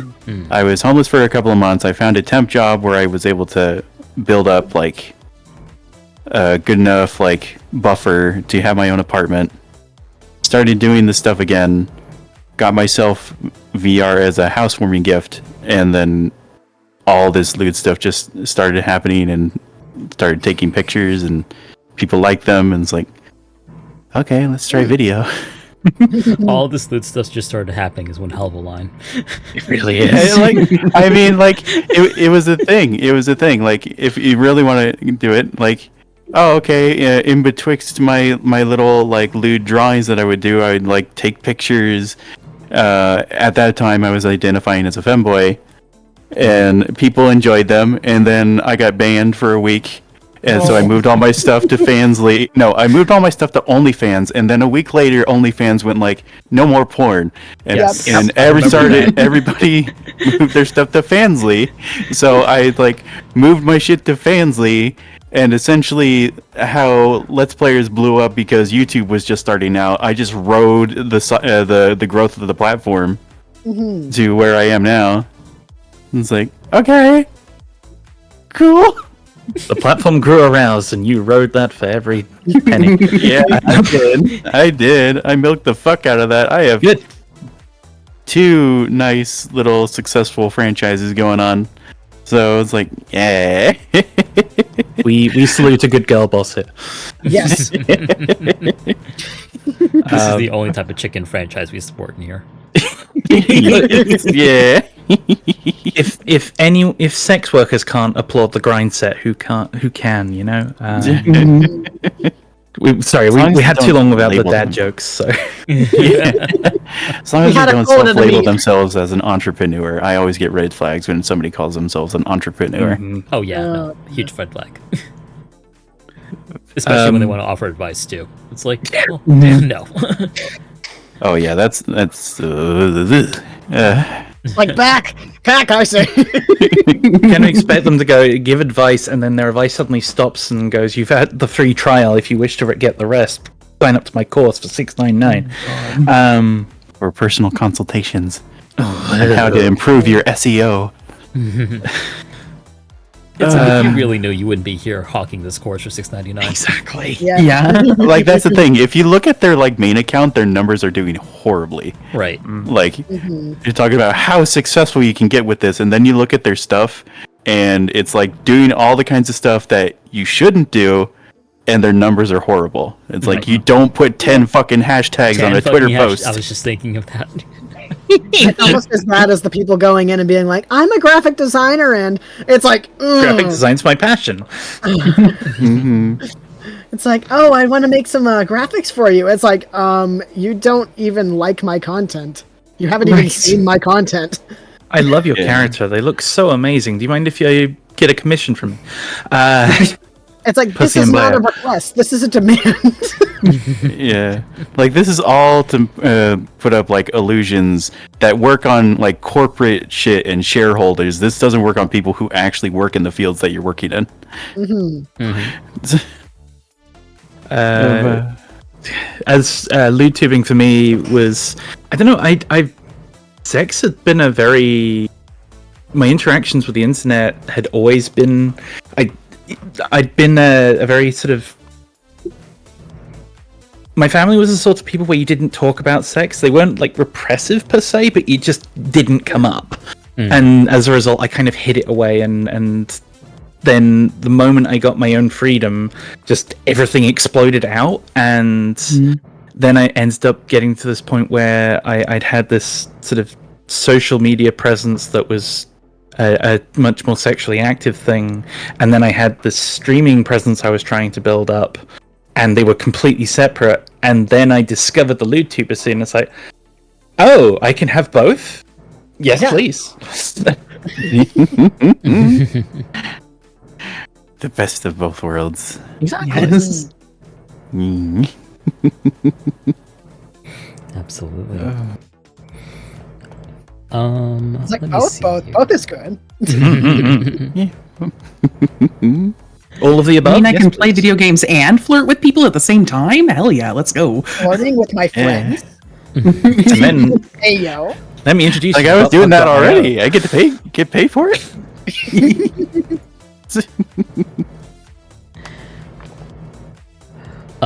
Faye, did you have any other questions you want to ask? I think this is probably the last one. I passed. It's I okay. get my tongue back in my time. mouth. It's just drooling at the idea of flirting and playing games. So I think I mentioned this earlier, was the fact that a lot of trans folks, and particularly trans sex workers, have to deal with chasers or those who specifically fetishize us. Have you had to deal with this yourselves? And if so, sort of what approaches have you found that help keep you safe and keep your community safe? Could you also define what a chaser is for those who might not know at home? Yes, sorry. So a chaser is someone who is specifically fixated on the idea of being trans as a fetish. So they aren't interested in you as a person. They purely see you as a girl with a dick, or a guy with a vagina, or something along those lines. And it's a very dehumanizing focus. It's the same way how, for example, you'd get Asian fetishists who aren't in any way interested in the person themselves, as long as they fit within that sort of Asian It's like the Look. idea of being Asian rather than the actual Yes, individual exactly. person. Yeah. Yes. Like just race play. And in based general, based yeah. entirely on like pornography and like things I've seen on the internet, not the individual person. precisely. Yeah. Mhm.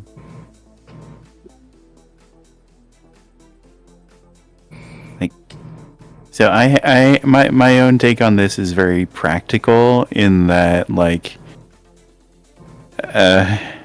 if they're disrupting and harming other people in my audience or making them uncomfortable, I address it. Outside of that, I go with a very fansly mindset of like, money is money. Right. No. Understandable. If there's like It's one like, thing I want I to don't care- instill in people like on the show, it's like sex work. Like the dynamic is different in sex work when it comes to like doing porn, doing sex work, like making fetish content. Even like Mhm. we Like, have one of the- like our we have our standard ways of looking at things, and then I think the dynamic can and some changes for some people in this work, and that is also valid in my opinion. But yeah, go ahead, Richie. Mhm. It's kind of in the same spot where, like, I tag my a lot of my content as futa, purely because it's just better, like, SEO wise. It's not something that I particularly identify with. It's not something that I particularly enjoy people calling me, but Yeah. from a practical standpoint, it does better. So like seeing people who are interested in enjoying my content because they see me purely as a fetish is unfortunately advantageous to me and my bottom line, and it's like, I have bills to pay. So it's like whatever you're doing, you're giving me money, and like, fuck your mindset, but at the same time, thanks for the dosh. Yeah.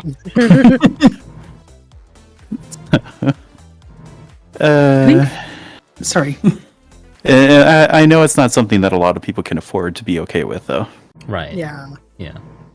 I think it sucks when you're trying to just get advice from somebody and then it just turns out that they were talking to you just to kind of be like, oh, hey, can I see pictures of you? It's like, actually, no. Yeah. Yeah. It's like you don't. Creepy. It's like you don't owe pictures to anybody if you don't want to send them. And that's, going for everybody here. Like if you feel creeped out and your gut's telling you no, don't do it. You're not obligated to. Mm-hmm. But that's always spooky. Is like the weird motives of people just like, oh, where you're just like, hey, can I get advice on XYZ in terms of like kink? And they're just like, oh, hey, here's a picture of a dick. It's like, oh, great. That's not what I asked for. Fabulous. No, I think I only...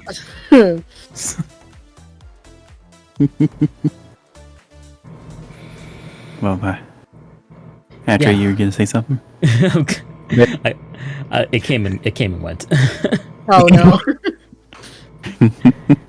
It's on the tip of your tongue. It really was. It really was. Yeah, no, it's difficult to like ascertain somebody's like intentions. Like, is this person being benign or are they trying to dox me? Like, it's it can be like especially doubly so when your existence provokes a lot of animosity in people. We talked that's the briefly scary thing about like harassment and the tagging and such, like just by identifying openly as trans queer on this platform. And like it happens often that we see like people who are partnered on this platform say wild things and Twitch does not take action against them. And it just sort of has this casual air of like, well, if they're not punished, then it's accepted. Yeah. When of course actually the specifics are they're not punished as long as they're bringing the money in. If the moment the money starts drying up, they might actually become a very high profile method of them showing that they do actually care and they do respond to these kinds of horrible behaviors, and it's definitely not just because their audience was drying up anyway and they would stop being popular. This is where I say the therapy is get rid of capitalism. I mean, yeah, I'm down. The profit motive destroys so many things. Physically, just eat one billionaire. Just devour as a treat. As a treat, yes. You just have to ask them. It's like, hey, you guys going to go see the Titanic? Now, because last year we were not. I don't know. I have a very much an eat the rich mentality. So, if memory serves, there's another set of billionaires organizing another. I heard, and it's the best joke I came up with was, do you think they'll actually go for a first party PS4 controller this time, or will they stick with Logitech? Or at least don't go down a carbon fiber tube, because that's literally what that was. I mean, I would assume now that the reports that have come out have just basically said, here are all of the things they did that absolutely invited this to happen. I assume that means that we can make jokes on those lines, but who knows? I will say, I never released it, but I did a photo set.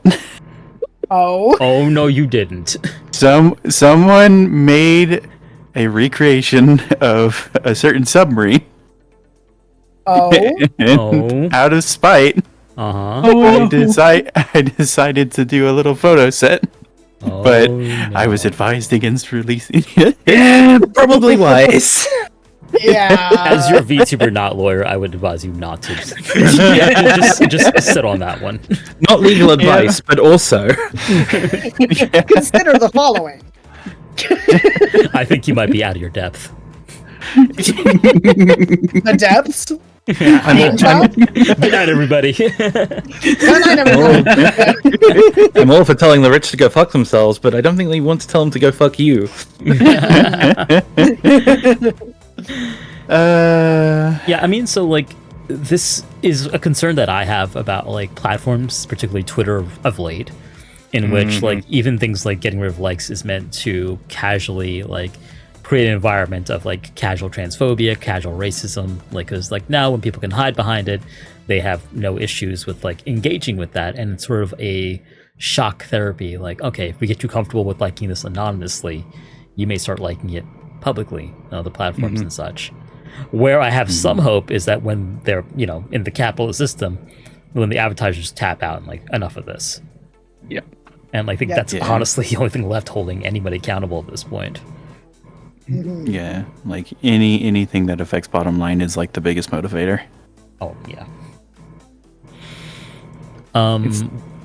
Rare occasion you're rooting for the advertisers, even though the rest of the internet has kind of been wrecked somewhat by advertising.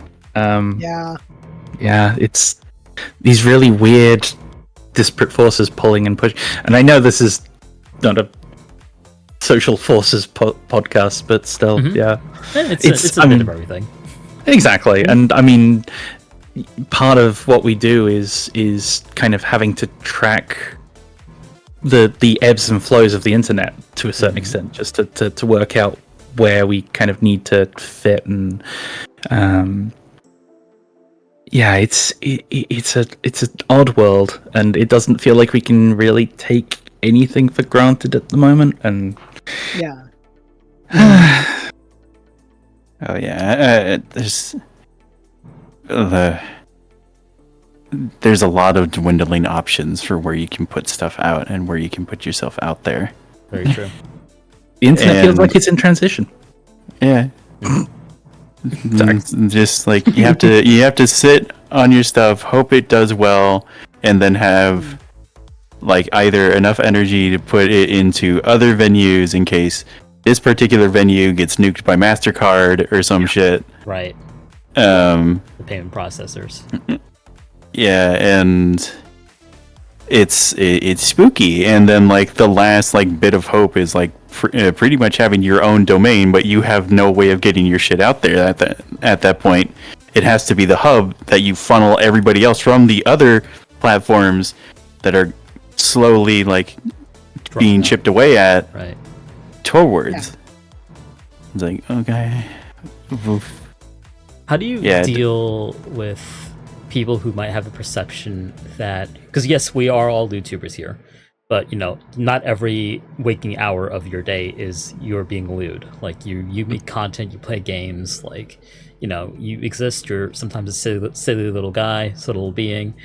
How do you deal with folks who might consider your very existence to be sexual in nature? And like, I immediately shut them down. Yep. I'm multifaceted. Like I also am a game developer. I also am a 3D model artist, and I don't want every single thing that I do to be sexualized. Like, yes, I am sexual, but I'm sexual on my own terms. And if somebody tries to force me into a sex box when I don't want to be there, I very much get very spiteful. Understandably. Yeah. You escape the gender box, they're not going to put you in another one. Exactly. No boxes for me. I'm a free deer. You and me both. High five. If I could, I'm going to move my arms. That is one thing I've kind of noticed in the discourse this year around Pride. People, like, even like other LGBT people saying like, oh, well, Pride is too sexualized. They're making us look sex obsessed by like the way they're marching or like what they wear. And we're doing the puppy mask discourse. Oh no! I didn't know there was a name for it. I'm just like an observer. I'm just like in the corner. I'm like, oh, this is what they're talking about now. Interesting. Let me ask the panel.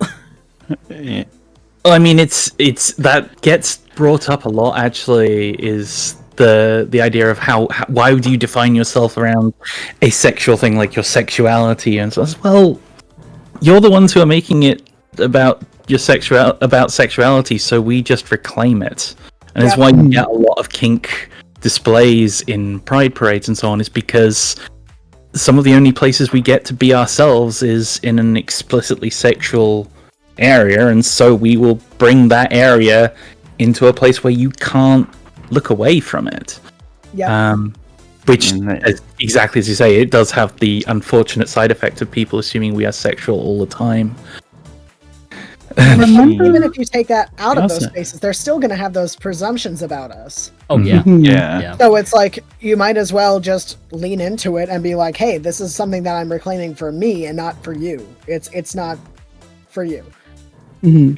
Yeah, and And for a the lot of people, reality is- kink was the way they found themselves. Mhm. So being proud of that fact is important. It's like every other month out of the year, we get to see straight performance of sexuality. Why can't we perform ours?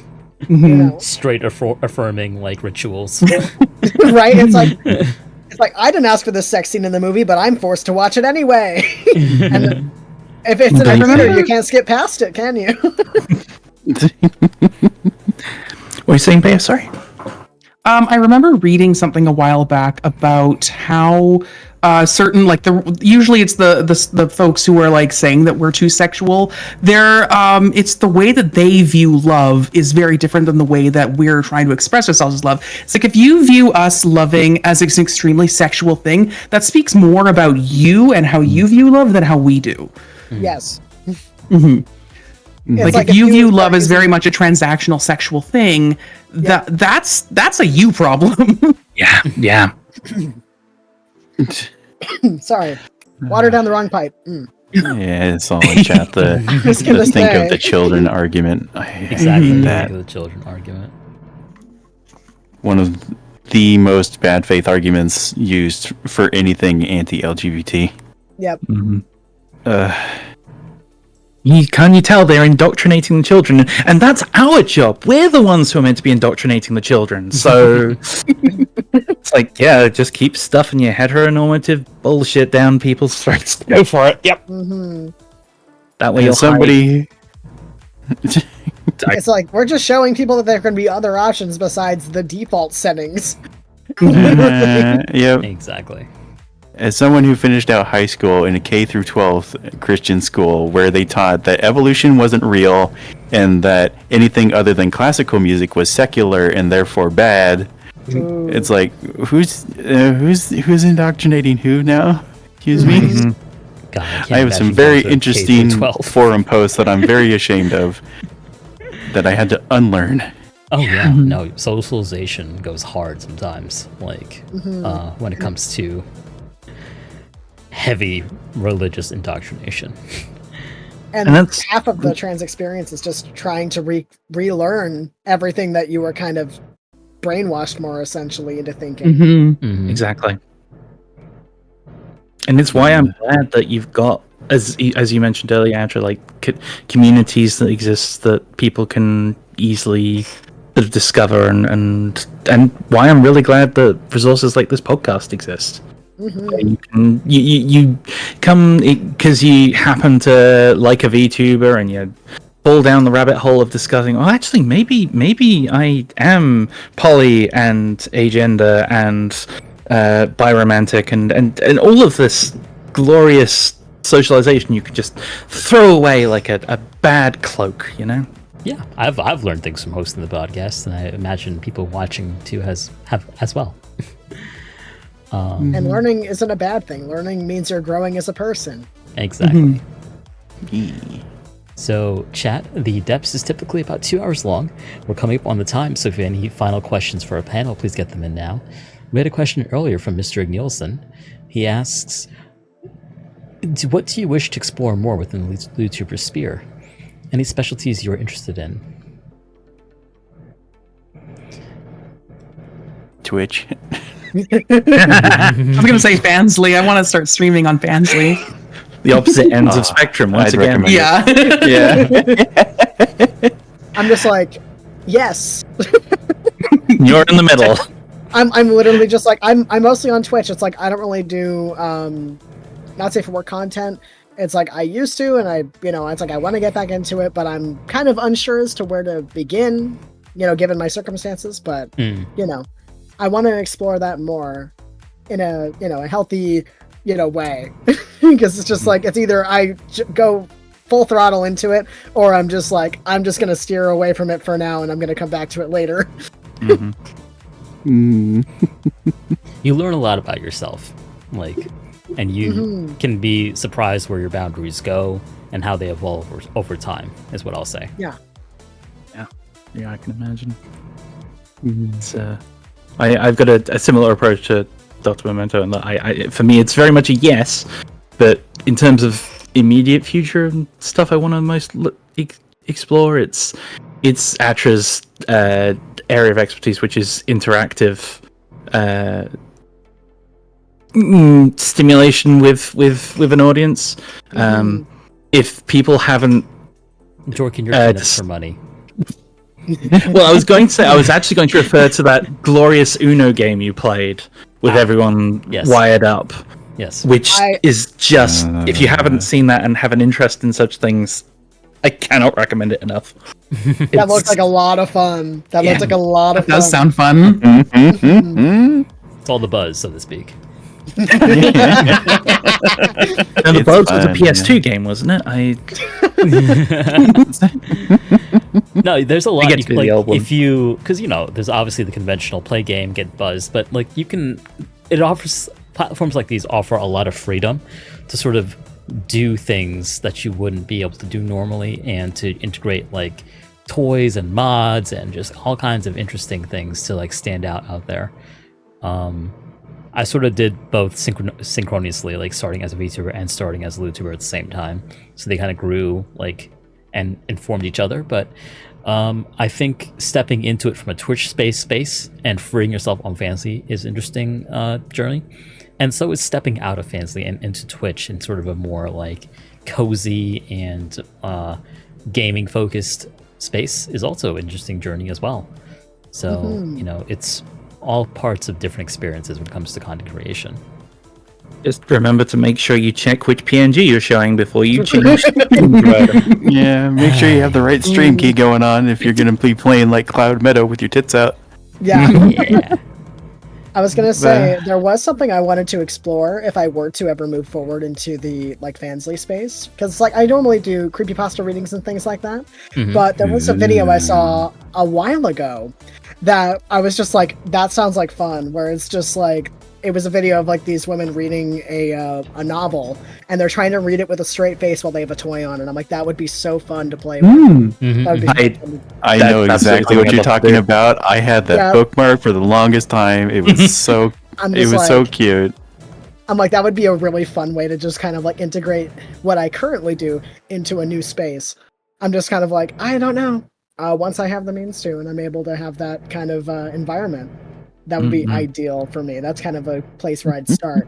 I think I'd like doing. I bet it'll Sorry, turn go out ahead. great. That's okay. Okay, first Memento, then Win. Yeah. I've kind of finished my thought. Okay. That was kind of it. Well, I was saying that I was just I'm interested in, because I do 3D modeling, and I've kind of branched into doing art on Twitch, and I kind of want to do more of that, but I also make NSFW models, and so I want to be able to like show my process, but I can't do that on Twitch. Yeah. So that's something that I was interested in possibly doing, is doing more art on Fansly, but also with a toy on. How well can you make 3D models with that? It's the same focus that's just like, oh, this hits different. Ooh. Yeah. I have a very wonderful like trans mask bunny femboy who does art while streaming on Fansly, and it's really fun to watch because they get bullied so much. I think I know the one you mean. Yeah. And so there's another friend I can think of who does art while they're wired up, and you can entirely see chat just seeing if they can make their hand twitch, you know? That is definitely part of the appeal of like tips and like that sort of thing. It's like, can you get the streamer to jump essentially? People like that. Yeah. Having like a heart rate monitor on screen. Yep. Thought of that. Absolutely. It's like the eye tracking cam that inevitably whenever big streamers had it, and then you'd immediately see the eyes go towards chest, crotch.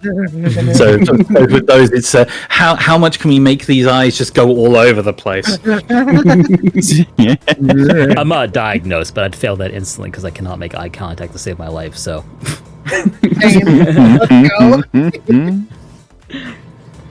but yeah, I did want to close this off on sort of like a broader question. And it's basically for anyone who might be watching this and are maybe questioning or looking to sort of like maybe come out from like the closet because they're a creator who's not out yet. What is some advice you'd give to someone to get started on that journey, whether it's identifying publicly or finding the information they need to begin their transition journey?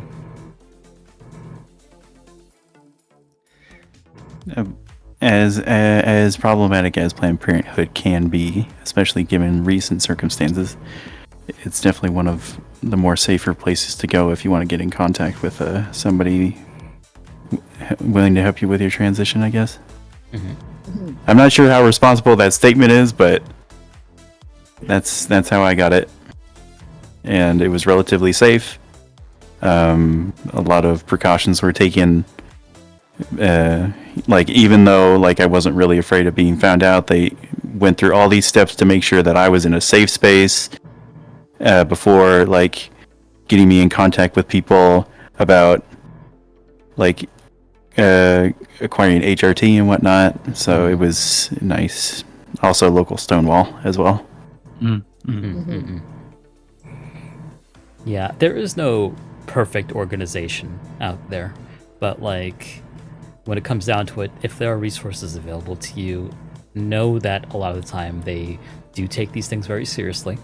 They will make your privacy important, and if you feel like that's not being respected, you can always walk out because there's other organizations that will be able to help you, whether that's within your local area or your state or elsewhere. If not, we also have the internet.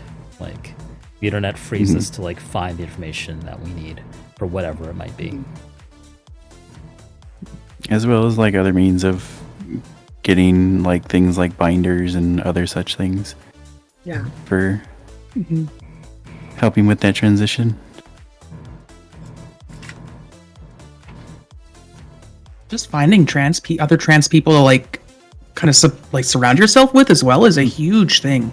That really helped me when I was like kind of coming into my transition journey, was finding other trans people and befriending them and just being safe with them. Having that community, building community online. Yeah. Yep.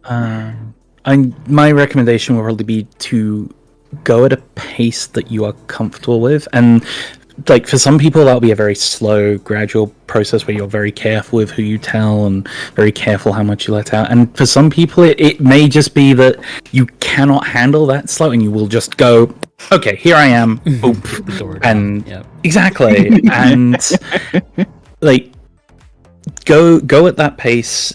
Be aware of what the possibilities of that pace are. Like, if you do go the kick door down, then it may be that you end up burning bridges more than you may have done if you went gradually, and vice versa. I definitely burnt bridges by going the gradual process, because I had people who essentially said, well, I can't believe you didn't tell me until now, or you told these people before me. It's not you.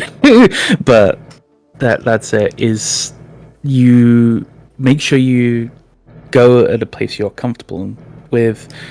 Try and be aware of your safety, because whilst our existence absolutely shouldn't be a political thing, it is. And ultimately, if you aren't comfortable coming out right now, I don't blame you, and I don't think anyone else who knows you would blame you either. But we're cheering you on even if we don't know you. Absolutely. I was going to say, regardless of whether you come out or not, how long it takes, there will be people waiting for you on the other side. And you will have people who support you. Even if it takes you a long time to get there, even if it takes you through a lot of hardship, you're still going to find those people who are your chosen family, even if you don't have your biological family. That's a great And people point. can surprise you as well. Oh yeah. And I think in some, there's probably some exceptions to this, but I think in most cases, there's no right or wrong way to come out when you're ready. The people who support you are going to support you regardless, and the people who won't. And there's no way that you can convince a person who's not going to support trans people to support you. It's almost impossible, and it would be like fighting a brick wall at that point. So Oh Yeah, exactly. The only Also, wrong way just to come out regardless is of a age. gender reveal. Just black smoke. There's void. There's nothing there. And explosives. Please don't use explosives, otherwise Yeah. our Yeah. needs are valid. You can have I mean, cake. that's the same thing, aren't they? You can have cake though. right, can we have cake? You can absolutely have cake. Okay. Oh. It's full of gender fluid. Oh, The gender fluid is... No, I'm not going to say that. We got some gender food right here. close yourself.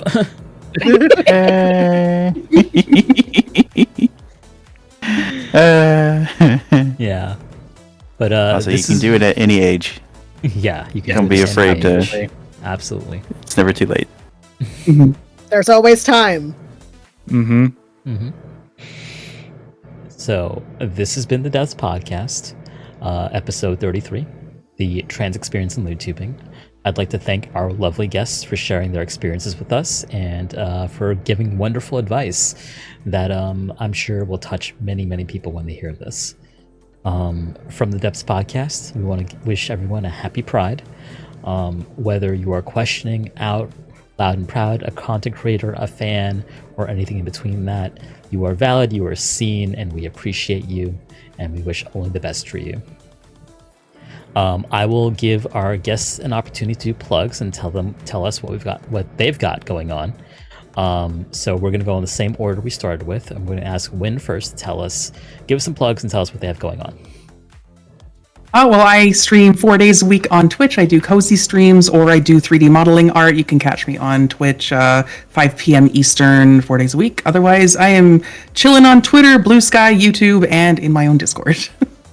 And Fansly. Absolutely, check them out. They are also a very talented 3D artist and modeler. Thank you. Yes, make sure you check that as well. They make some amazing models, including the one we're seeing right now, correct? Yes, I did make this one myself. I'm actually planning on updating it. Ooh, very nice. Oh no. Oh. I had to go adjust myself real quick. I'd adjust the television. Do not adjust your television set. And next up, we have the incredible shrinking Dr. Memento. I mean, listen, I am a shrink. But okay, anyway.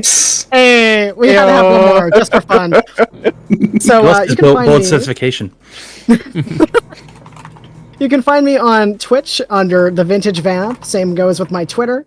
I also have a YouTube channel under the same name as well. Everything's just kind of in one little neat bow.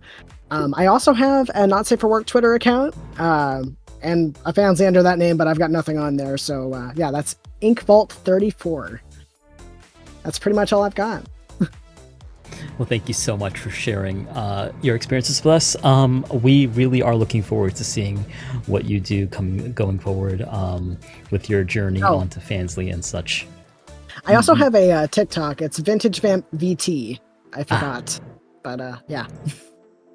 Yes, you do have a TikTok. I did notice that. Yes. How is that going, by the way? Oh, I've still yet to kind of figure things out in terms of integrating my widescreen format to the TikTok format. It's a little wonky, but I'm trying to upload song covers on there because those are on my YouTube channel. And I'm thinking of doing creepypasta narrations kind of on demand. That's kind of like a long form content that I've been exploring. So yeah, those are kind of some long-term goals. Very cool. Yes, check that out. Dr. Memento also does song covers. Yes, I have two. I actually have a trilogy planned coming soon. I actually just finished the art for 2 out of 3 songs. So I'm excited to reveal that to you guys. It's kind of lore stuff.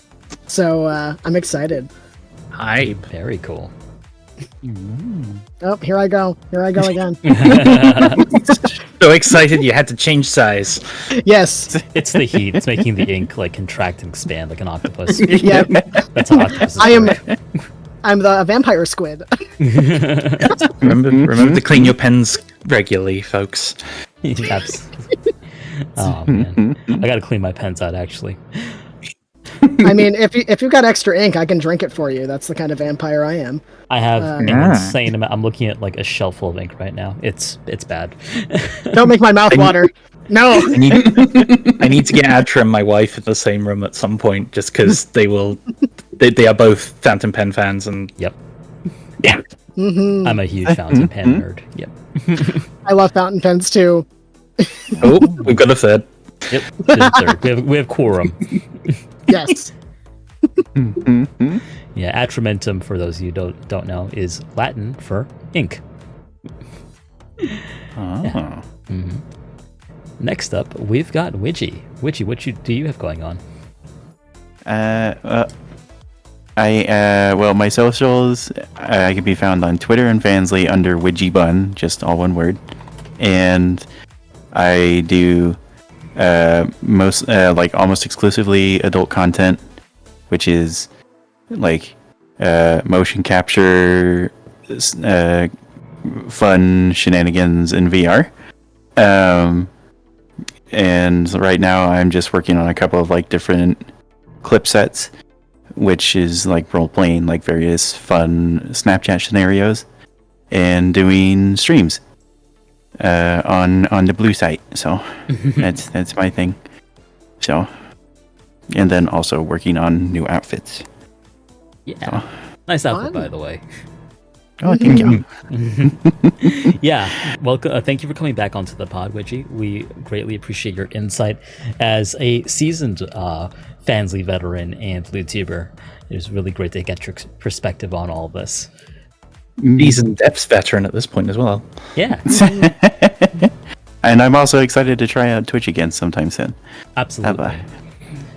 Y'all make sure you follow them on both platforms, Twitch and Fansly. Last but not least, my co-host, Faye. Hi. So yes, I have recently broken a 1.5-year hiatus-ish to come back to Twitch streaming. So that's helpfully at Faye_the_succubus, because someone else has taken my name. I'm not bitter. So if you're interested in watching, roguelites are my specialist genre, so I've been just trying to show off an assortment of ones I've had in the backlog for a while. Yes, Hades 2 is on the list. I will get to it, I promise. I just want to finish Hades first. Everywhere else on Twitter, Blue Sky, and Fansly, I am FayetheSuccubus, all one word. All of which are very not safe for work, but I'm sure you guessed that being here. My intent to start up Fansly streaming fairly soon as well. I have some equipment hopefully arriving soon for that purpose, and yeah. And I have a list of lewd roguelites that I want to show people, because as I'm sure people will have experienced if they've looked through the adult game genre, if you're not interested in visual novels, it's difficult to find fun stuff. Yes. So I've been hunting through games that are actually, games with well-built mechanics, and you'd have to set your expectations, I'm afraid, but there is good stuff out there, and I want to share. There is absolutely good stuff out there. That was my major complaint starting off, like streaming lewd content, is like all the games that I had were just like visual novels and extremely male gazy or heavily problematic. But over time, some great games have emerged, including Flipwitch, which lets you flip. I was annoyed you got to Flipwitch before I did. I haven't played it yet. I want to though. It's really good. It's good. I think. Well, I need a simp to buy it for me. Well, I mean, listeners at home, you heard. We're asking for a Twitch audience and Flipwitch for Widgie. That's Twitch audience and Flipwitch for Widgie. Does anyone else want to make any requests? I'm just going to get my usual. So. And I've been your host, Atramentum_X, Rise streamer and lewdtuber.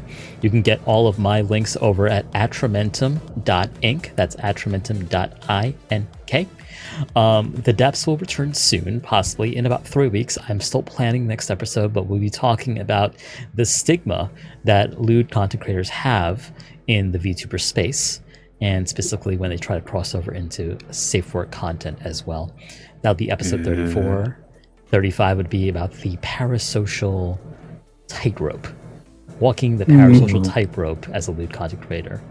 We've got some guests in mind, but I'm still working on sorting out those details. But please check my socials. The announcement will be forthcoming at some point in the near future.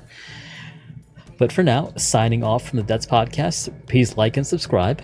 And once again, happy Pride and thank you to our guests. I'll leave you with our video introducing our guests from last time. Have a wonderful night, everybody. And a happy solstice to people as well. And happy summer solstice.